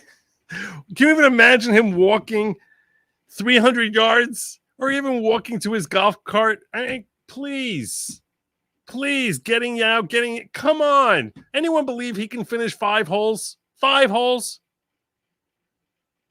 This guy, and even if you disagree with me and you think, oh my God, no, I love establishment Democrats that sell us out to the donors. Oh, you're so radical for saying things that are obviously true. But think about this, even for those guys, he was willing to risk all of us, the Democratic voters, the Democratic Party, the entire country, just to satiate his ego. Oh, I want to be a two-term president. That's better for my legacy. So he's an egomaniac that I have no sympathy for, except one thing. Last night was elder abuse. Yep. And it was elder abuse by the entire Democratic leadership, the DNC, and yes, sorry, but Jill Biden. If Jill Biden wants to run for president, she should do it. But she's a doctor. But, I mean, there's no way that a loving spouse lets that happen. No, I agree. And thinks, oh, great, push him out there, we got this. You don't have it. This is absurd. But the one piece of good news out of all this, Piers, is it's over. We're going to get a new candidate, and hopefully we're going to kick Donald Trump's ass. And Cenk, before I go to Hassan, who would your preference be for who that person should be that could actually be the nominee and potentially beat Trump?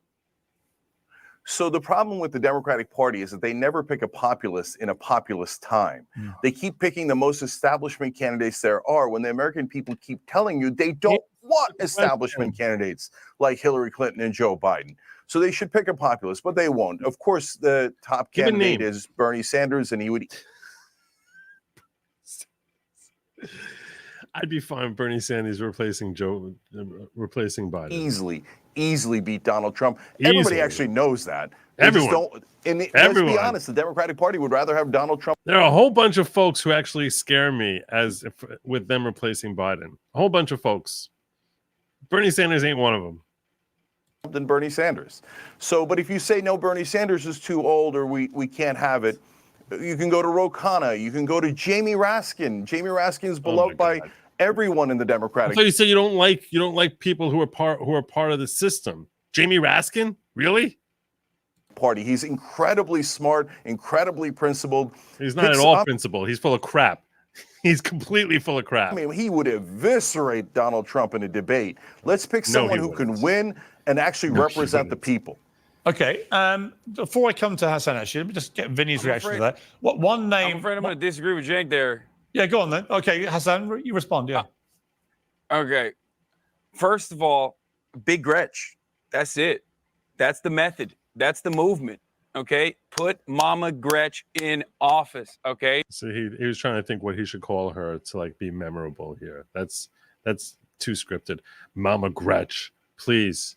Oh my gosh, Gretchen Whitmer. Yeah, we don't want establishment people, but we want Gretchen Whitmer and Jamie Raskin. She's popular. She's in a pivotal state. She would absolutely crush it. I don't like Gavin. Gretchen Whitmer does scare me. She does. She does scare me. She scares me. She would be such a dictator. Oh my God. We saw her during lockdowns. What an utter dictator. She completely, basically destroyed. She used abortion to bring out the left and then change the voting rules and then put a referendum to change voting law to make it almost impossible to get rid of her or any Democrat. She's a monster. She's worse than Newsom. She is. Newsom at all. I think he has. And she scares me in an election. She scares me because she can hold her own. She's the wicked witch of the West. A lot of weaknesses. I think he's horrible. He's I guess of the Midwest. An abysmal job refusing to fix the housing crisis in California that's obviously contributing to the homelessness crisis so that, guys like Vinny can complain about how much of a shithole California is or whatever people talk about. Like that would stick on a national level on Gavin Newsom. Don't turn the rest of the country into California would be the attitude. Another good guy, I think, another great guy, J.B. Pritzker, governor of Illinois. We need a big boy in office. We need a dynamo. We need a guy with a kind. I don't know heart. enough about He could even. I'm not exactly a fan of him being a billionaire, but ultimately, maybe. Ultimately, I'm the wealthiest socialist you'll ever meet. Have a real billionaire against the Donald Trump's phony billionaire status. Who knows? Anyone would be better than Joe Biden at this point. Even Hillary Clinton. Well, okay. Well, that's interesting. Okay, that's interesting. For those who don't know, hang on. Hang on, Hassan. For those who don't know who the Gretch is, by the way, it's the Michigan Governor Gretchen Whitmer. But I want to come to Vinny. Hillary Clinton's name is being talked up here as potentially the unfinished business that she comes sweeping back and she does what she failed to do in 2016, and she actually beats him. What are your thoughts about Hillary returning? Hillary.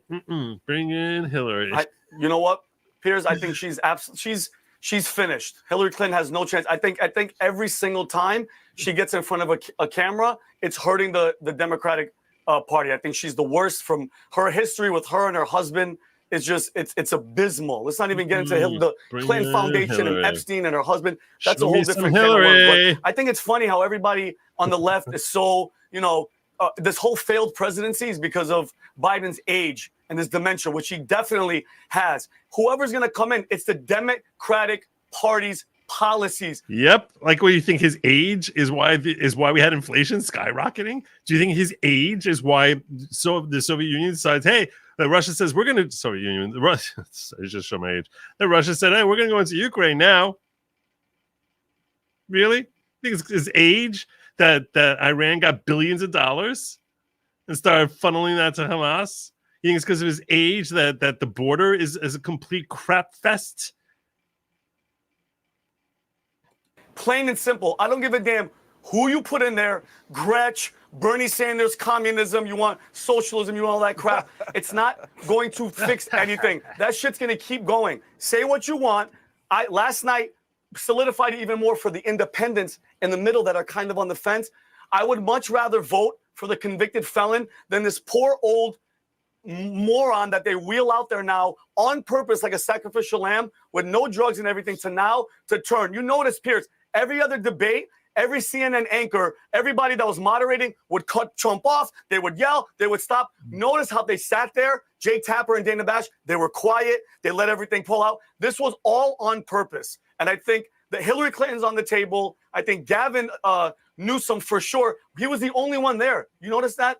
He had good gel in his hair. I've said for 2 years that I think Newsom is the one that could put up the best fight. And I was persuaded when he went on Fox News into the heart of the enemy lair. And that's why I don't think she's dating Pantsu Power and Moo Power. Yeah, I think she has no chance of winning. I think she's about as popular as Kamala. We're talking about like who would win or who'd be the biggest disaster. I think Whitmer is a tyrant. Google JB Pritzker's brother. And sat there with Sean Hannity for an hour and acquitted himself very, very well. I mean, Jenna, to bring you in here, Jenna, if you were a Democrat right now, who would you think had the best chance of actually taking Trump on? You know Trump very well. You know his weaknesses, his strengths. Who of all the Democrat names you've seen touted would you fear most potentially as being the one that could win it for the Democrats? Well, I actually agree with what Sink said, that we really need a populist on both sides that actually speaks to what the American people are concerned about. And I get dumber every time I listen. I can't listen to this airhead. I'm sorry. I can't risk that any of you will become any dumber listening to her. So we're going to go on to the next section here, which is what I really wanted, because she's really stupid and annoying, and not in a good way, not in a good way, just in an annoying way. Let's move along to Harry. This is the part I really want you all to see. To a second debate in September, an advisor tells me. I cannot see that happening. But we actually have now somebody joining us who is pro-Biden and thinks that he won last night. It's the TikToker, Harry Sisson. Harry, you think Biden won last night? One person. Yeah, no, I did, definitely. On the substance of the conversation, Biden won. His policy totally won. No one knows what he said. Policy was pragmatic. It was pragmatic, very pragmatic. What did he say? You don't know. No one knows. Logical. And Donald Trump just lied the entire time. Is incapable of telling the truth. Is incapable of actually laying out policy. He didn't talk about how he's going to make the American people's lives better. He just, said that, January 6th didn't happen. He talked about the election. He said that overturning Roe was a great thing and forcing 10-year-old girls to give birth is a fantastic thing. That was Donald Trump. That's not what he said. That's not what he said. See, that's your gaslighting again. Trump's debate. So on the substance of the conversation, Joe Biden absolutely prevailed. Right, but the problem you've got is I saw the CNN fact checkers on Joe Biden's public statements last night, and it was just untruth after untruth after untruth. Whoops. Oh, I'm not sitting here I'm not sitting here telling you that Joe Biden tells the truth every single time he speaks. No, never. That's the point. Untruth after untruth after untruth. Speaks, that he gets every single number right and every single statistic right. He gets most of them wrong. That's not true. To compare Joe Biden's lies to Donald Trump's lies is laughable. Trump told over 30,000. It is laughable because Trump told 0 lies. Lies during his presidency, averaging around 20 a day, and he showed that last night when he lied about every single thing he talked about. Lying doesn't win debates. What does that mean? Yeah, but the problem is, if you're going to use you're just claiming lies. Give an example of something he said that was untrue. Lying or misleading the public with statements against a candidate, you've got to make sure your own candidate speaks with unforked tongue. I mean, Biden, barely a week goes by without him saying something which is immediately proven to be untrue. I mean, only like 2 weeks ago, he was claiming that his uncle was shot down and eaten by cannibals. None of that ever happened. He wasn't shot down and he wasn't eaten by cannibals. I mean, I just think that this idea that Trump's the only one who Oh, imagine if Trump said that.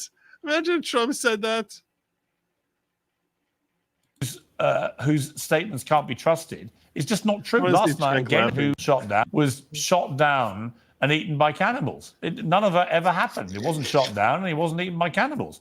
I mean, I just think that this idea that Trump's the only one whose statements can't be trusted is just not true. Last night, again and again, I'm not denying that Trump made a series of untrue statements. He does that. He barrels through and hopes that the big messages about the border and so on kick home, and they probably do, actually, with many Americans. But if Biden's going to play the lying card as a pro-Biden thing against Trump, he's got to tell the truth and get his numbers right. He can't then have a fact check from CNN, which was painful to watch last night. It went on and on and on. Almost every statistic he came out with was completely wrong. Yeah, but Pierce, I mean, let's be real here. Like, if you're lying, if you get one sec, Vinny, you look like a. Relax, buddy. If you're getting a number incorrect, right? If you're getting a number incorrect, that's like a very small. 7 years ago, hold on now, I'm not done yet. I'm not done yet. Excuse me, you right there. Were you 10 years old, Harry? What was that? How old were you when Trump won? 10 years old? 7 years ago, you were 10 years old. You look like you're about to explode. You don't know what the hell you're talking about. I think he was actually 30. I think he's actually like a 40-year-old midget. That's my suspicion. He's like a 40-year-old midget. Breather. That's not You have makeup. He's entitled to his. Go away, Jenna. Like, seriously, shut up, Jenna. Listen, I know Hassan's a big fan of mine. He was right to call you out for looking like you're about to explode. It's okay, no problem here. Yeah, you were 10 years old when Trump won. You have to level. Get him, Harry. And what are you, like 80? Like, relax, buddy. Take a breather. You're okay. I promise. It's okay. Ooh, that was so good. Zen, yoga. Yoga's good. Yoga's good. Can I just say, it doesn't. I don't actually care how old either of you are. Let's get back to the real reality, which is I care about the age of the president. I will agree that Vinny trying to attack him on his age isn't really productive, but it sounds weak. Looks like he's 180. So, Harry, I'm just bemused. Instead, just get him on the fact that he's constantly gaslighting, like literally just making stuff up. Yeah. 33% of people watching it apparently think Biden won. I don't know. Harry, hang on. Harry, I don't know how anybody honestly can watch that debate and honestly conclude that Biden won. You'd have to be so deeply embedded in the Democrat partisan tank that you can't crawl out long enough to see the wood for the trees. So first thing, I want to respond to your lie comment. I think that, yeah, we want both candidates to be honest, but we have to weigh the lies here. Like, if Joe Biden gets a statistic incorrect, that's not what's happening. Different than Donald Trump. No, when he said the Border Patrol endorsed him, and they didn't, and they responded in real time saying we never have and never will endorse Joe Biden. That's just a flat out lie. That's not a statistic. When he gets statistics wrong, and the purpose of him citing them is to make a point, which those statistics prove the exact opposite point. That's not getting a statistic wrong. That's just lying. Trump's still pushing lies about January 6th and about the election. So that's first and foremost. But second of all, as I said, the substance of the conversation is what matters. Trump can scream the loudest. He can lie the most. That doesn't mean you win a debate. When Joe Biden's up there saying, like, you know what, my policy is pragmatic. I want to give women their reproductive rights. He didn't say that. He didn't say any of that.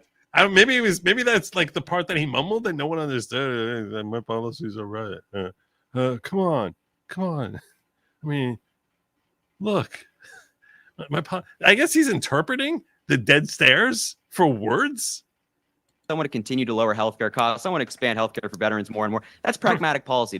That's logical. But Harry, the problem. Okay, but Harry, here's the problem. Substance. Harry, here's the problem. Substance. He couldn't articulate his views in a way that anyone could really understand. And secondly, and more crucially, in Trump, he has an opponent who tells a lot of untruths. And what you want the president of the United States to do is to be quick-witted enough and sharp enough and intelligent enough to, every time he does that, leap on it and tell the American people why what he said was untrue. Biden was simply incapable of doing any of that. And that's what a lot of Democrats have said overnight is the most problematic thing. It's not that he's old or anything. It's that he was incapable of either articulating policy in a way that resonated or holding Trump to account. It's not that he's doddering, it's that he's feeble-minded. That's what you're saying. It's not that he's feeble, it's that his mind is feeble. And if you can't do that with a candidate like Trump, there's no hope. Yeah, except Piers, that was the method that Biden was. Hang on a second. I'll come to you in one second. Let Harry respond to that.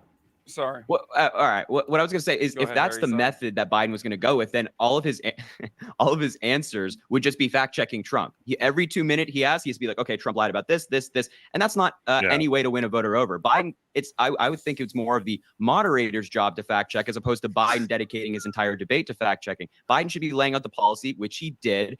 No, he didn't. Saying I'm going to lower inflation is not laying out policy. That's a wish. That's a dream. That's not policy. That's not anything. That's something any candidate can say. The question is how.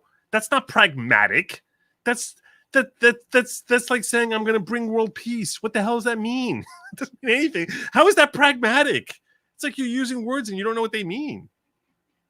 Seemed pretty coherent when he called out Donald Trump for assaulting and raping E. Jean Carroll. And what did you think? Okay, people don't like to talk about excruciating moment when Joe Biden basically froze and mumbled his words, it said complete gibberish, and then Donald Trump just said, "I don't think even he knows what he just said." Let's just watch this clip, and I'm going to ask you to explain to me what he said. Dealing with everything we have to do with, look, if he doesn't care. He doesn't like the military at all. And he doesn't care about our veterans. Nobody been worse. I had the highest approval rating for veterans taking care of the VA. I mean, Harry, what was Biden saying there? It's a very nice, selectively edited clip. I like it. I don't think that every person ever is going to speak perfectly. So highlighting Biden not speaking perfectly. No, but I watched the whole thing, Harry. I watched the whole thing. Broader conversation. I watched the whole 90 minutes. I don't come at this as on the left or right. I'm not a member of either party. I don't promote either party over the other. I simply come at it as a journalist. I didn't understand 90% of what Biden was saying. I did understand Trump. And I understood that he was misleading me a lot of the time, but also understood on the big picture messaging, which he kept ramming down the viewers' throats about the chaos at the border, the state of the economy, particularly on Black Americans and Latino Americans who are gravitating to Trump, and so on and so on. On those big picture messages, he was hitting home hard. I don't know what Biden's messages were. I don't know what he was talking about. Piers, did you not understand President Biden when he talked about how the PACT Act now has 1 million people signing up for it? No, not really. No, did you not understand I didn't know. Did you not understand it when he talked about the largest investment in fighting climate change in world history? No, because he spoke in a weird. I'd understood it if you had basically translated him in real time. I'd have understood it. If Gavin Newsom had done the translation for us and articulated what Biden was trying to say, I'd have understood it. See, that's what we need. We need a Biden translator. A Biden. That would be great. The Biden translation. Oh my gosh. He spoke for 90 minutes in a croaky, monotone, drone-like manner that honestly, for most average viewers watching, was utterly incomprehensible. And the problem he's got is that Trump sounded and looked exactly like he did in 2020 and 2016. Like he's always done. Oh, come on. Yeah, he did. He did not. He did not sound exactly like he did in 2020. I promise you. Go back and watch Trump in 2016. Go back and watch Trump in 2016. Incorrect. Compared to last night, it's the same guy. You may not like him, but he's an embellisher, and he'll tell lies, but he'll ram home the messages on one of his Trump cars. He hyperbolizes. That I definitely grant you. He definitely engages in hyperbole. But telling lies, they struggle to find actual lies. Literally, is that he can hit home messaging in a way that resonates with people at home. Yeah, Yeah, Harry, it's I don't certainly know not what the you're same talking guy when the Trump in 2024. The Trump in 2024 is talking about boats sinking and like sharks and batteries and all that stuff, and he's telling these insane lies about the election. I mean, in 2020 he was claiming that China was bringing in bamboo ballots. I mean, this is like your crazy uncle at Thanksgiving who's screaming in the corner. This is not a presidential candidate. This is a dude who just rambles incoherently on the debate stage, as he did last night. And do you believe, Harry, finally, do you believe in your heart that Joe Biden is the right person to lead the Democrats into the election in November? And do you believe he can win? He can win. He's going to win. And as Vice President Harris said, we don't let a 90-minute performance negate 3.5 years of progress. Biden's the only man who has been. Yes, we've had 3.5 years of progress, 3.5 years of glorious progress. You have to keep Biden on the ticket. He can win. He will win. March forward, Democrats. You got this. Biden's got this. Don't back down. Don't start looking over your shoulder at Queen Gretchen, Mama Gretch, or Gavin Newsom, no. Focus on the prize. This is Biden's time. It's Biden time. You go, Harry. You go, Harry. Beating Donald Trump, and he's going. Everyone watching that election, everyone watching that debate knows that Biden won. They know he won. They know it. Everyone knows it. Everyone knows it. It's all just like everyone's gaslighting, claiming that he got butchered in that election. Everyone's saying that he looked old. They're gaslighting you, Harry. Push forward. You got this. You got this, kid.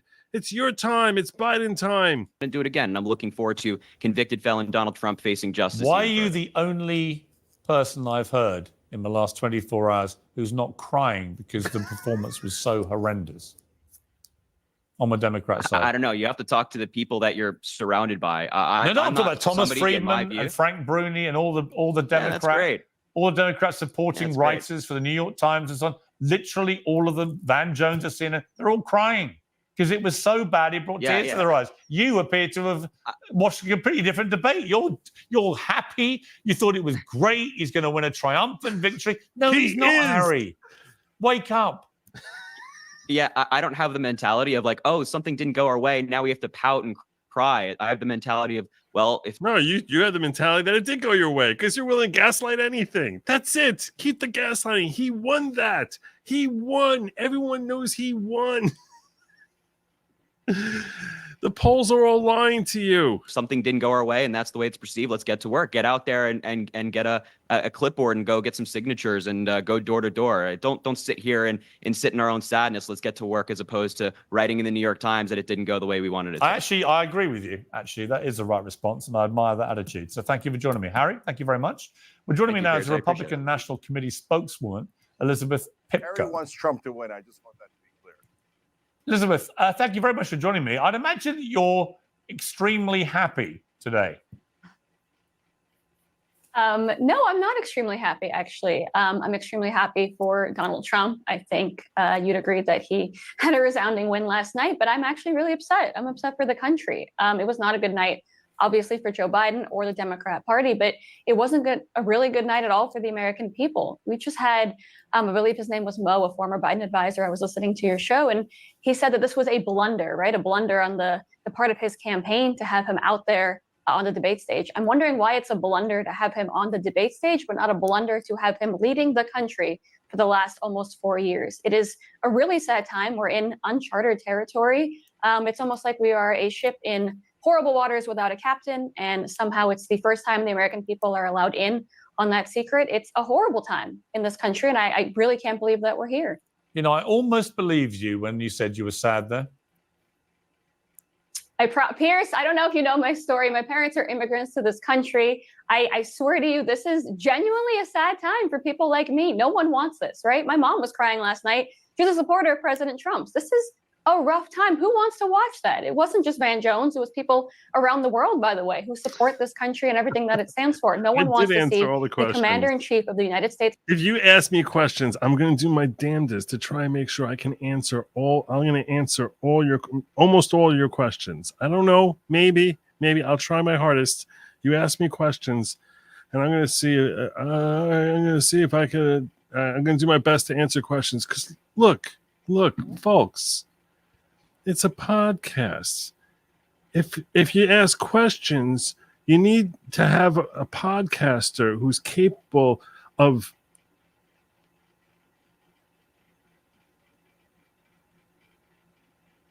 we're going to win this election.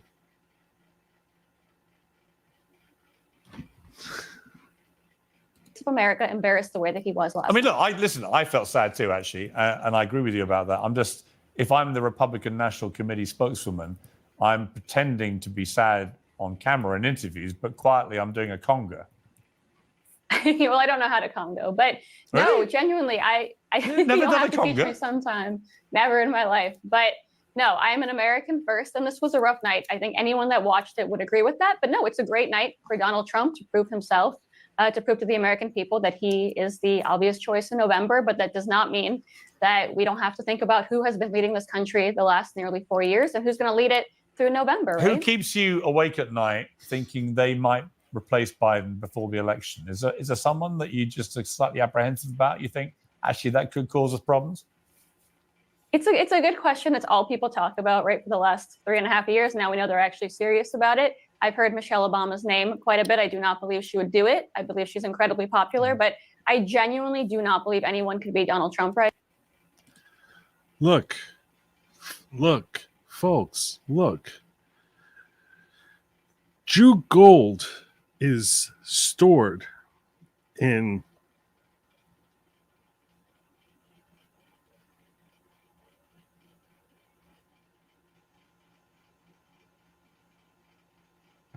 we're going to fix this economy. Everyone's going to be rich.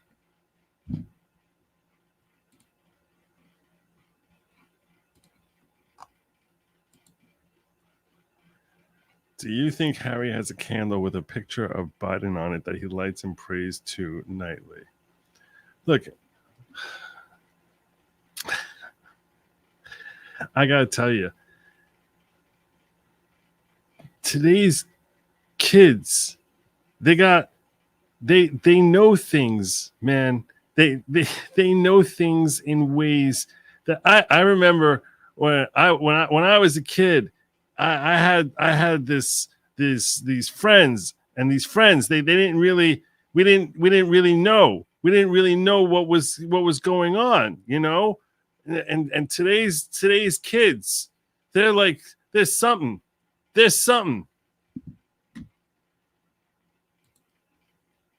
right now, because as we know, based on last night, it's not Joe Biden that's been leading this country. It's actually just Democrat policies. And the people clearly show that they don't want those policies anymore, and they want Donald Trump back in the White House. Have you spoken to President Trump today? I have not spoken to him, but I've spoken to a lot of members of our team, obviously. And how is the general mood? It's a good day to work for Donald Trump. It certainly is. So you've all dried your tears long enough to celebrate? Well, we don't cry over here, but yeah, look. I'm noticing a similarity here in some of the people that Trump hires to work for him. I don't know. I'm just looking at historically the people in his sphere, in his environment. If I had to find like a characteristic for the women that he tends to have around, the one characteristic that I think everyone was the most obvious characteristic about the women that he hires is that they smile a lot. It's just, you know, they're very happy. They're smiling a lot. Look, the fight continues. Obviously, I've worked for Donald Trump on and off since 2016, so really? We know that there are good days and bad days, but the fight continues through November 5th, no matter what happens. Will he do another debate? I mean, there's a lot of speculation that he just won't bother. Why would he? I mean, one and done, right? I mean, would he do another debate, particularly if there's a new nominee that's not Joe Biden? Would he agree to maybe do a debate with someone like Gavin Newsom? From whom? Whose super chats that I'm? Whose super chats did I miss? I don't understand how that's possible. All right, let me check up. Now I'm feeling guilty because someone else mentioned earlier that I missed super chats, and I hate missing super chats. So I'm going to have to do a quick scroll from tonight. I apologize, folks. That's not doing what I want. If he turns out to replace him? I definitely think so. Look, Donald Trump has said for months now that he would debate Joe Biden any place, anytime, anywhere, and that's because he thinks the American people deserve it, right? This is how our Well, that's Joe democracy Biden. works, But what about if it wasn't Joe Biden? What about somebody a lot younger and more dynamic? Would you be as keen to expose himself potentially to a more difficult debate? I do believe that he would be. I think he'd be ready to take on whoever the Democrats choose to replace Joe Biden with. Elizabeth Pitko, thank you very much indeed. Thank you. Let's go back to the panel. I'm looking at the previous super chats. I pulled that thing up that you said before. You said Dems create crises, and then you tell you that they solve the crises. They created the same playbook over again. It's insane. We need Trump. I pulled that up. If you're referring to Allegan asked who I think they'll look good. I don't know if I answered that question. I'm scrolling through here. I don't feel like I missed anything here. Kimmy Hunt also said the same thing. She said, I haven't owned a pantsuit since the 80s. It's the feminist uniform. I thought I pulled that up in real time. And she thought I missed it also. I don't know what's happening here. I'm certainly not intentionally missing anything. WDIM, what did I miss? What can be unburdened by what has been? Hey, Kiki. Good logic. What's your... So, I like ice cream when the scoops and chocolate ice cream with vanilla and chocolate, because then you get the vanilla on the chocolate and the it's like the mix of the vanilla with the chocolate.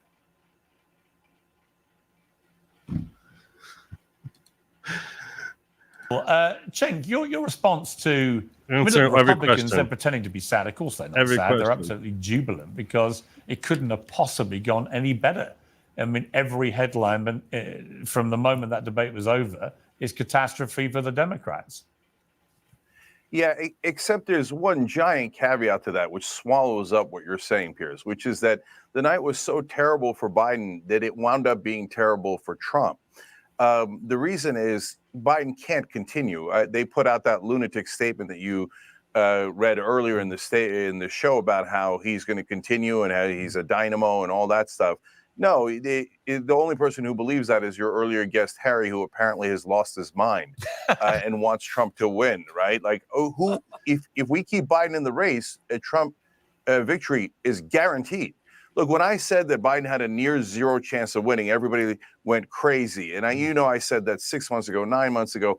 Oh, that's nuts. He's got a 55, 60%. I'm like, you guys are living in an alternate reality. It was okay. So anyhow, I think we've gotten enough. I think we've gotten enough out of this. I'm gonna start landing my plane here. Whew. They're not happy. Am I wrong? Is it just hatred for Trump to now disbar Rudy Giuliani in New York? They suspended his license in 2021 so he can practice. What's the point? I think I covered the suspension of his license and the decision issued by the court when they decided to suspend his license. And there's no question that he was being targeted. The point that I made at the time was it was almost like he was daring them based on how he refused to answer questions. With respect to the claims that he made in late 2020, early 2021 about the issues of fraud and things of that nature, some of the things that he said were very specific. What do I mean by very specific? It's like he went down to Georgia and he would say things like 3,627 dead people voted. He didn't say over 3,000, over 3,500, over 3,600. He would say 3,627. Not 28, not 26. No, he had the number. And 1,418 underage people voted. The numbers were so specific that it came across as if he had a source for this information. I don't know if he had a source or he never had a source. I don't know. But when you give specific numbers like that, it lends credibility to your statement that you know, rather than you're just guesstimating, that you have a source. If I were in his position, those numbers become very important. They are the linchpin of your argument to say that there was fraud in this election. Those sources would be something that I would store away in a special file of like dispositive findings and where you have what your source is. That is basic. And this guy was a great, not just a good attorney and a great mayor. He was the best mayor New York had in my lifetime. It's not even close. So at one time, I was a huge fan of Giuliani. I still like the guy. I don't want anything bad to happen to him. But he was so definitive in his statements that anyone in his position would have kept those sources and the source of his information locked away and stored away. Like, this is how I know. Here is this research thing that proves this. Here's this study. Here's this search that we did that turned in these results. Then but apparently he didn't save any of that stuff if he ever had it, which we don't know if he ever had it. Then the New York Bar says, we're engaging in an investigation into your activity. And we'd like to know what your sources are. And what does he say? I don't have that information anymore. I don't have that information anymore. So now you know you're in their crosshairs and they're zeroing in on you. And I'm going to assume for completely illegitimate reasons. They are wrongfully coming after you. But now they're asking you to prove it. And maybe you once had the information and you lost it. Maybe you never had it. Maybe it was some sort of guesstimate that you just thought would sound more credible if you came with a more specific number.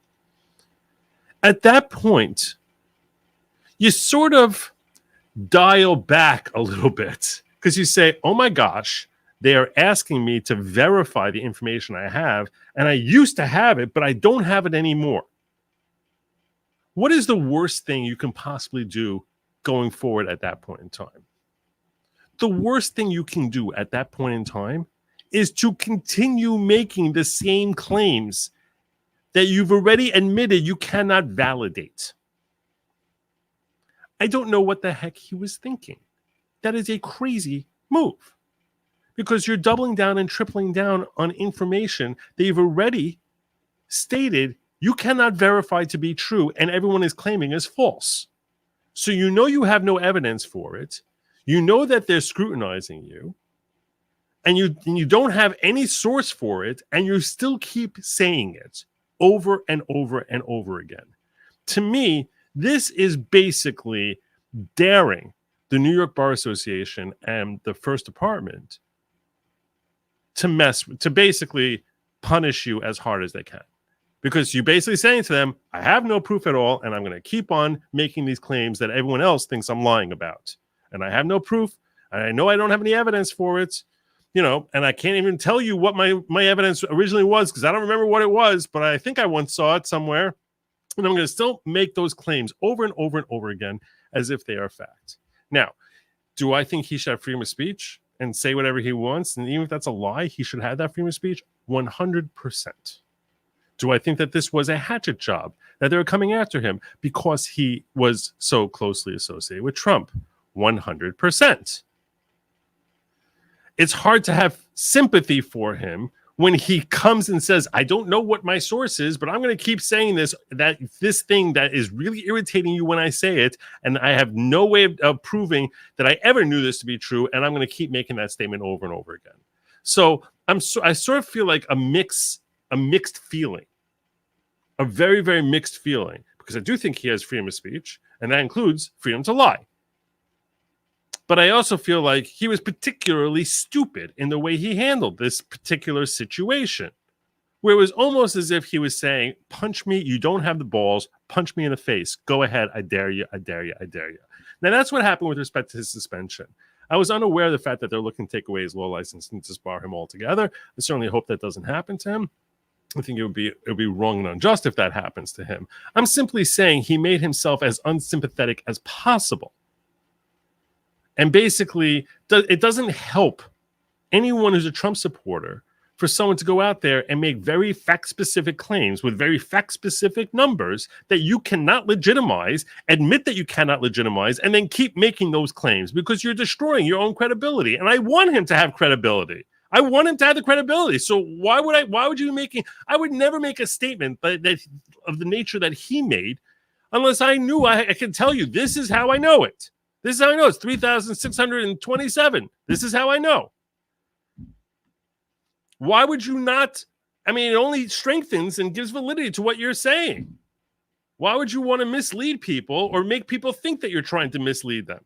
The thing, whenever someone is accused of cheating, an honest person says, here, look up my sleeves, look in my bag, whatever, if you're really not worried about it. Should you be forced to do that by the state? No. But if you want to win in the court of public opinion, you're like, look, nothing. Here, look under my shirt. You're like, I'm playing this legit. Here's my source. If you see my source, you can understand how I come to this conclusion. And you should come along with me and believe me. Trust me when I'm saying this, that I'm not just making stuff up.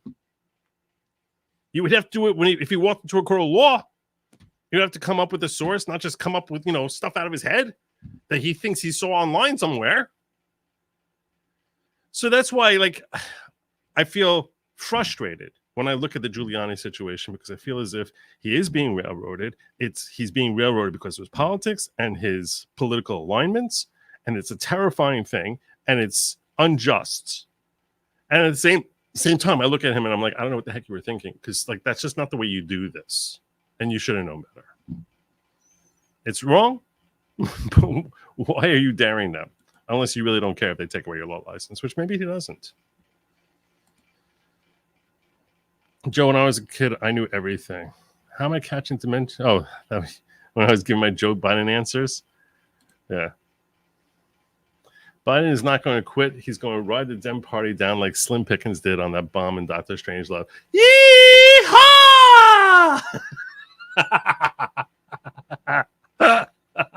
Oh, that'd be such a great meme.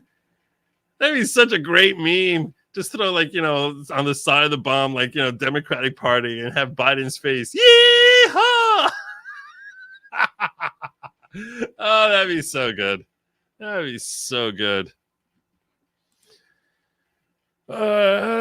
like both. With cones, you have to be careful because cones. It's a hot day. And it drips on your fingers, and then your fingers get slippery. And you drop the cone.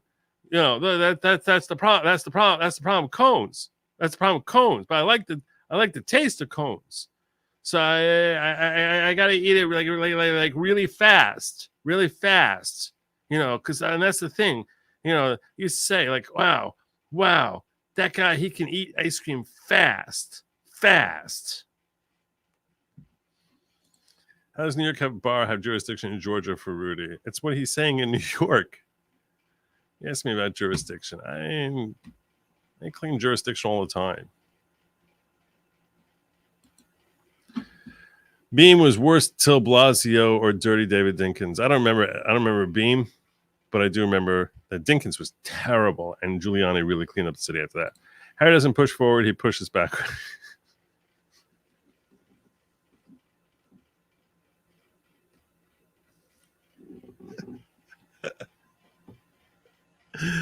If I was having contests for best joke of the night, Dread Clown, bam.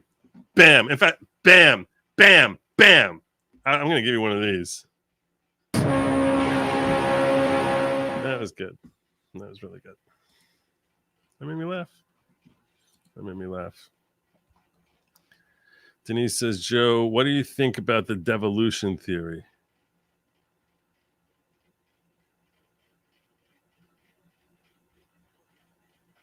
How about devolution to McConnell?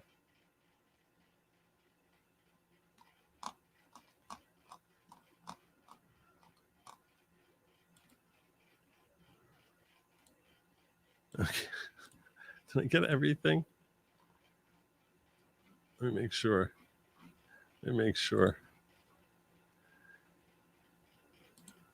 All right. I'm good there. I'm good in locals. I checked out my diggers. Checked out my diggers in locals. Digger strong. Digger strong.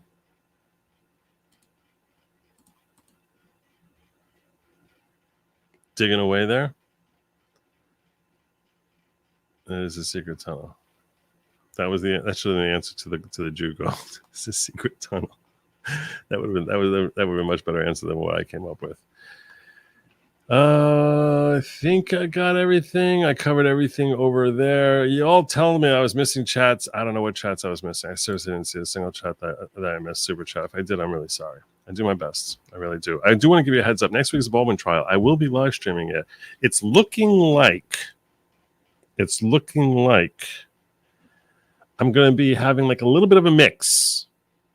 Everything's going to be here on this channel. You should be watching here. Definitely here. Definitely right here. This is where you want to be.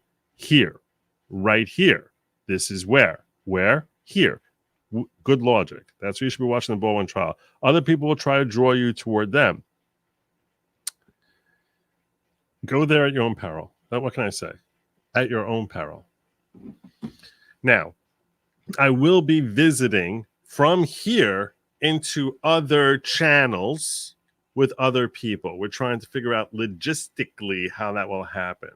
I will not be doing that for 100% of the trial. I'll probably spend great deal of time with other people and considerable time solo, because sometimes I like interacting with others, and other times I like having just us. So depending on the witness, depending on the nature of what's happening, I'm probably going to be jumping. I'm always, whether I'm here alone or with others, I'm going to be right here on Good Logic. So all your Alec Baldwin trial coverage, boom, right here. And that's going to start next week. So you don't want to miss it because it's going to be fun. It's going to be a fun trial. What should I do with Kamala? What do you want me to do with Kamala? What about her? I don't know what you want me to do with that, bro. Oh, you want me to look at that thing. I know what you wanted. Let me look at X and what you share with me. All right. I appreciate you reminding me. You remind me, so I'm going to do it. And be unburdened by what has been. Let's see what we got. This is courtesy of Brian. Thank you for reminding me, because I never would remember. I can imagine what can be and be unburdened by what has been.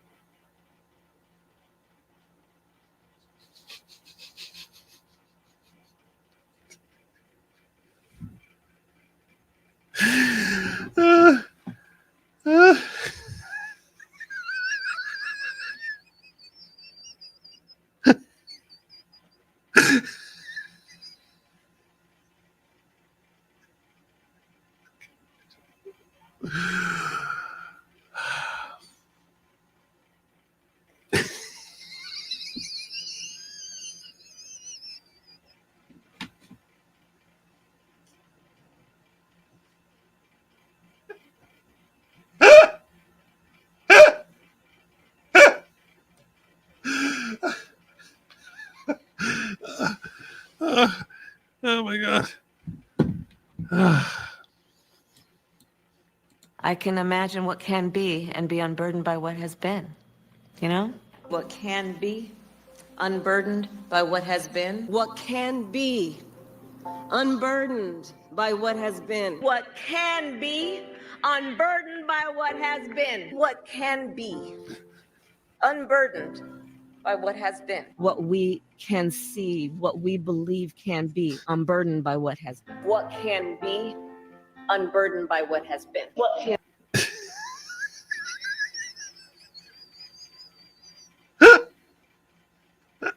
Can be unburdened by what has been. What can be unburdened by what has been. Who we can be, unburdened by who we have been. What can be, unburdened by what has been. Where we can be unburdened by where we have been and unburdened by where we are right now. What can be unburdened by what has been. What can be unburdened by what has been. What can be unburdened by what has been. What could be unburdened by what had been. What can be unburdened by what has been. What can be unburdened by what has been. What can be unburdened by what has been. What can be. Somehow no one else says this. It's almost like she's hoping that this will be something that people will pick up and, like, you know, quote her. Unburdened by what has been. What can be unburdened by what has been. Unburdened by what has been, believing in what can be. What can be unburdened by what has been. What can be unburdened by what has been. What can be unburdened by what has been. What can be unburdened by what has been. What can be unburdened by what has been. What can be unburdened by what has been. What can be. This is hilarious. Oh, that parrot learned her line. When we talk in circles, we need to address the circles when they're talking about. So every circle gets talked about when we talk in circles. When we talk in circles, we need to address the circles we'll end up talking about. So every circle gets talked about when we talk in circles. You know? Unburdened by what has been. What could be unburdened by what had been. What can be unburdened by what has been. What She's like, as if I'm saying this for the very first time. can be What can be unburdened by what has been. What can be, what can be unburdened by what has been. unburdened by what has been. What can be unburdened by what has been. What can be unburdened by what has been. What can be. What can be unburdened by what has been. What should be unburdened by what has been. What can be unburdened by what has been. What can be unburdened by what has been. See what can be unburdened by what has been. What can be unburdened by what has been. What can be unburdened by what has been. Unburdened by what has been and knowing what can be. Have a sense of vision. And I can become president. I can be president, unburdened by that has been. About what can be unburdened by what has been. To see what can be unburdened by what has been. What can be unburdened by what has been. What can be unburdened by what has been. What can be unburdened by what has been. What can be Unbelievable. unburdened by what has been. What can be unburdened by what has been. What can be unburdened by what has been. What can be unburdened by what has been. What can be unburdened by what has been. That can be unburdened by what has been. There are those who are unable to see what can be, but there are many more who are able to see what can be unburdened by what has been. Wow. Wow. That is amazing. That is amazing. Thank you for sharing that. You and me both, kid. You and me both, Human. Kamala Harris trying to make fetch happen since 2020. It's her own fetch. Yeah, the piano gives it the sincerity it merits. What kind of faux ever? Oh, I know what you're saying. All right, my friends. I think it's time. I think we reached that time in the evening. Can you translate what the hell she's saying, Joe? Which I think she's trying to say is you look ahead to the future and not think that because our past is going to hold us back from having a great future or something. I think that's what she's trying to say, but she thinks it's really profound to say it in that particular manner. So that's my... Bill Dozier 74 saying Kamala trying to sound like Hostradamus. Nice. That's why you should follow him on X. That's right. Bill Dozier 74 on X. There you go. Anyway. So there you go. Another thing I'm thinking about doing, just to let you all know, is I'm thinking about having Trump rallies. Maybe I'll have one July 4th. Online Trump rallies. I mentioned this over on Locals, which is goodlogic.locals.com. Goodlogic.locals.com. That's where you find all my appearances, whether I'm an X, whether I'm having a surprise stream. Surprise, Mother Hut! Surprise, Justin Tucker! Yeah, so if I end up having a surprise stream, like an online Trump rally, you'll find out about that, and you don't have to worry about not getting notices from YouTube. That's at goodlogic.locals.com. Goodlogic.locals.com. It's time for me to check out, to the end of the night, channel analytics, which has me now at 99,079. I should be able to get to 99.1, right? We should be able to get to 99.1. 99.1. We should. No joking around with the whole unsubbing. But yeah, we should be able to just like creep up to 99.1. 99.1. 99.1. I'm expecting during that Baldwin trial at some point, I am going to cross that 100,000 threshold. If I don't cross it during the Baldwin trial, something very wrong is happening. But who knows? Maybe I can get there beforehand. That's up to you, the viewer, to decide. If you enjoy the type of content I'm putting out there, you want to help support it, I'd be most obliged. And support really just means hitting subscribe. I even have a little cartoon which loves pointing that out to you, just how easy it is. Some people think, oh my gosh, it's so hard. How do I actually subscribe to this channel? What do I do? It's really not that hard. Even a cartoon emoji can do it. He just sort of like runs up the bookcases. You can do it too. Like and subscribe. Drop a comment down below. Tell me if you think any of my assessments were wrong, any of my answers to questions. Maybe you can compliment me on how well I answered all the questions, almost all the questions I answered. I felt like I did well there. I'm wrapping up here. I'm landing my plane. So you know what that means. Some of you might be hungry right now. You might think to yourself, oh my gosh, I was just watching 2.5 hours, almost 3 hours of Joe. I'm really kind of hungry. And then you're going to walk downstairs and you're just going to see this whole veggie thing, which is covered. Don't eat